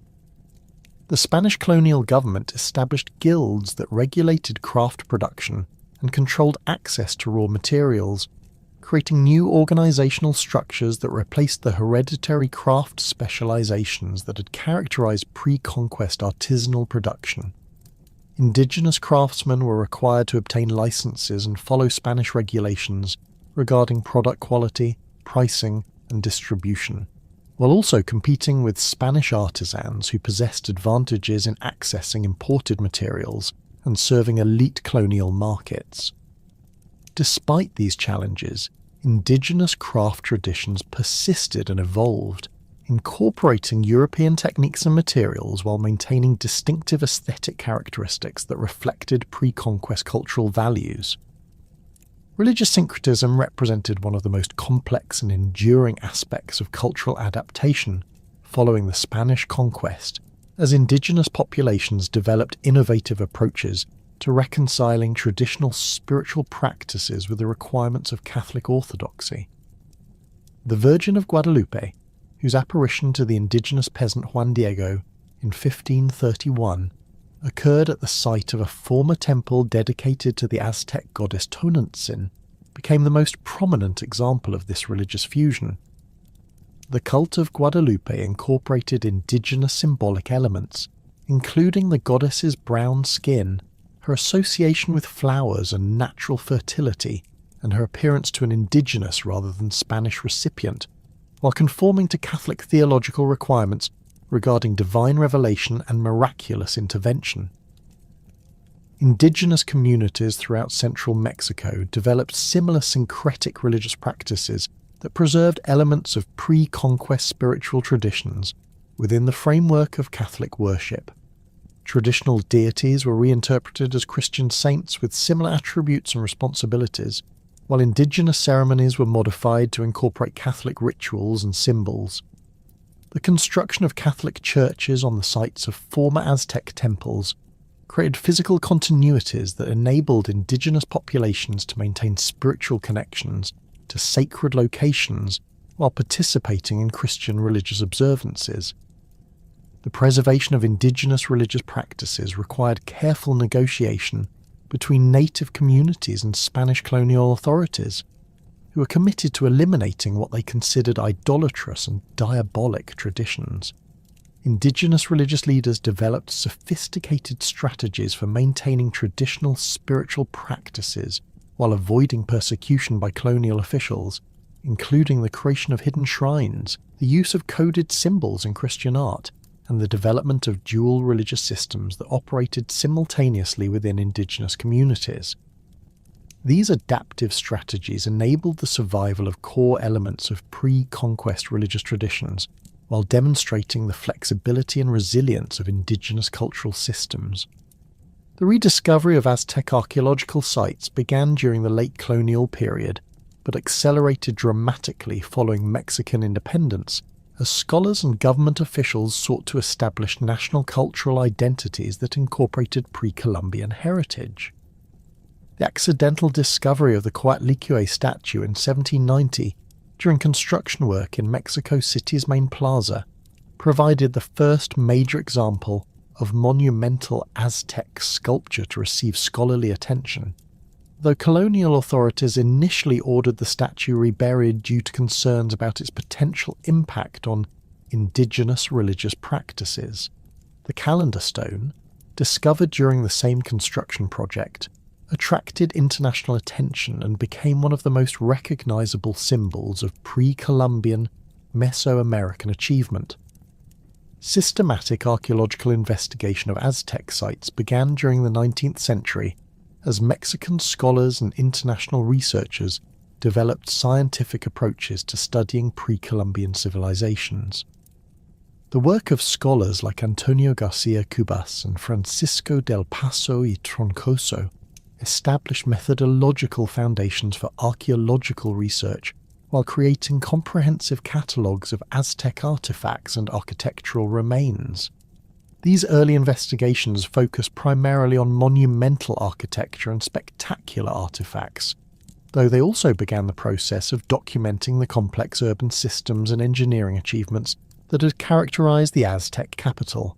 The excavation of the Templo Mayor, beginning with limited investigations in the early 20th century and culminating in the comprehensive archaeological project initiated in 1978, revolutionized understanding of Aztec religious practices, urban development, and imperial administration. The discovery of the Coyolxauhqui stone in 1978 during utility construction work in downtown Mexico City prompted the Mexican government to authorize extensive excavations that revealed multiple construction phases of the Great Temple, along with thousands of artifacts that provided detailed information about Aztec ritual practices, trade relationships, and artistic achievements. The Templo Mayor excavations uncovered evidence of the elaborate offering ceremonies that had accompanied each phase of the temple's construction, with caches containing thousands of objects including jade ornaments, obsidian knives, coral shells, and the remains of sacrificial victims from throughout Mesoamerica. These archaeological discoveries confirmed many of the descriptions found in Spanish colonial sources, while also revealing aspects of Aztec religious practice that had not been documented in written records. The project established new standards for urban archaeology while demonstrating the potential for recovering detailed information about pre-Columbian civilizations through systematic scientific investigation. Ongoing archaeological research in Mexico City continues to reveal new information about Aztec urban planning, engineering systems, and daily life through excavations conducted during construction projects and dedicated research initiatives. The discovery of additional temple structures, residential compounds, and specialized workshops has provided comprehensive information about the organization of the Aztec capital, while also revealing the extent to which modern Mexico City overlies the remains of Tenochtitlan. Ground-penetrating radar and other non-invasive archaeological techniques have enabled researchers to map buried structures without extensive excavation, creating detailed plans of the pre-conquest city that inform both scholarly research and urban planning decisions. The influence of Aztec civilization on Mexican national identity became particularly pronounced following the Mexican Revolution of 1910, as political leaders sought to create unifying cultural symbols that could transcend regional and class divisions while distinguishing Mexican identity from European colonial heritage. The adoption of the Aztec eagle and serpent symbol as the central element of the Mexican flag represented the most visible expression of this cultural nationalism, while government-sponsored art projects incorporated Aztec themes and motifs into public buildings, monuments and educational materials designed to promote national unity and cultural pride. The muralist movement led by artists like Diego Rivera, José Clemente Orozco, and David Alfaro Siqueiros created powerful visual narratives that portrayed Aztec civilization as the foundation of Mexican national identity while criticizing Spanish colonialism and its continuing social and economic impacts. These monumental artworks, displayed in prominent public buildings throughout Mexico, presented idealized versions of pre-Columbian life that emphasized indigenous achievements in agriculture, architecture, and social organization, while portraying the Spanish conquest as a traumatic interruption of natural cultural development. The muralists' work influenced popular understanding of Mexican history while establishing artistic traditions that continue to shape contemporary Mexican cultural expression. Educational reforms implemented during the 20th century incorporated comprehensive instruction about pre-Columbian civilizations into Mexican school curricula, ensuring that successive generations of students learned about Aztec achievements in mathematics, astronomy, engineering, and artistic production. These educational initiatives sought to counter the negative stereotypes about indigenous peoples that had been promoted during the colonial period, while fostering appreciation for the sophisticated cultural traditions that had characterized pre-conquest Mesoamerica. The inclusion of Nahuatl language instruction in some school systems reflected broader efforts to preserve and revitalize indigenous cultural traditions within the framework of modern Mexican national identity. Contemporary indigenous rights movements throughout Mexico have drawn inspiration from Aztec political and cultural traditions, while advocating for the recognition of indigenous land rights, cultural autonomy, and political representation. Organizations like the Zapatista Army of National Liberation have explicitly referenced pre-Columbian political concepts and symbols in their struggles for indigenous self-determination, while also developing innovative approaches to community governance that incorporate traditional decision-making processes within modern political frameworks. These movements have contributed to broader international discussions about indigenous rights and cultural preservation, while demonstrating the continuing relevance of pre-Columbian political and social traditions. The global understanding of pre-Columbian Mesoamerican achievements has been fundamentally transformed by archaeological research and scholarly analysis that has revealed the sophistication of Aztec urban planning, agricultural systems, and administrative institutions.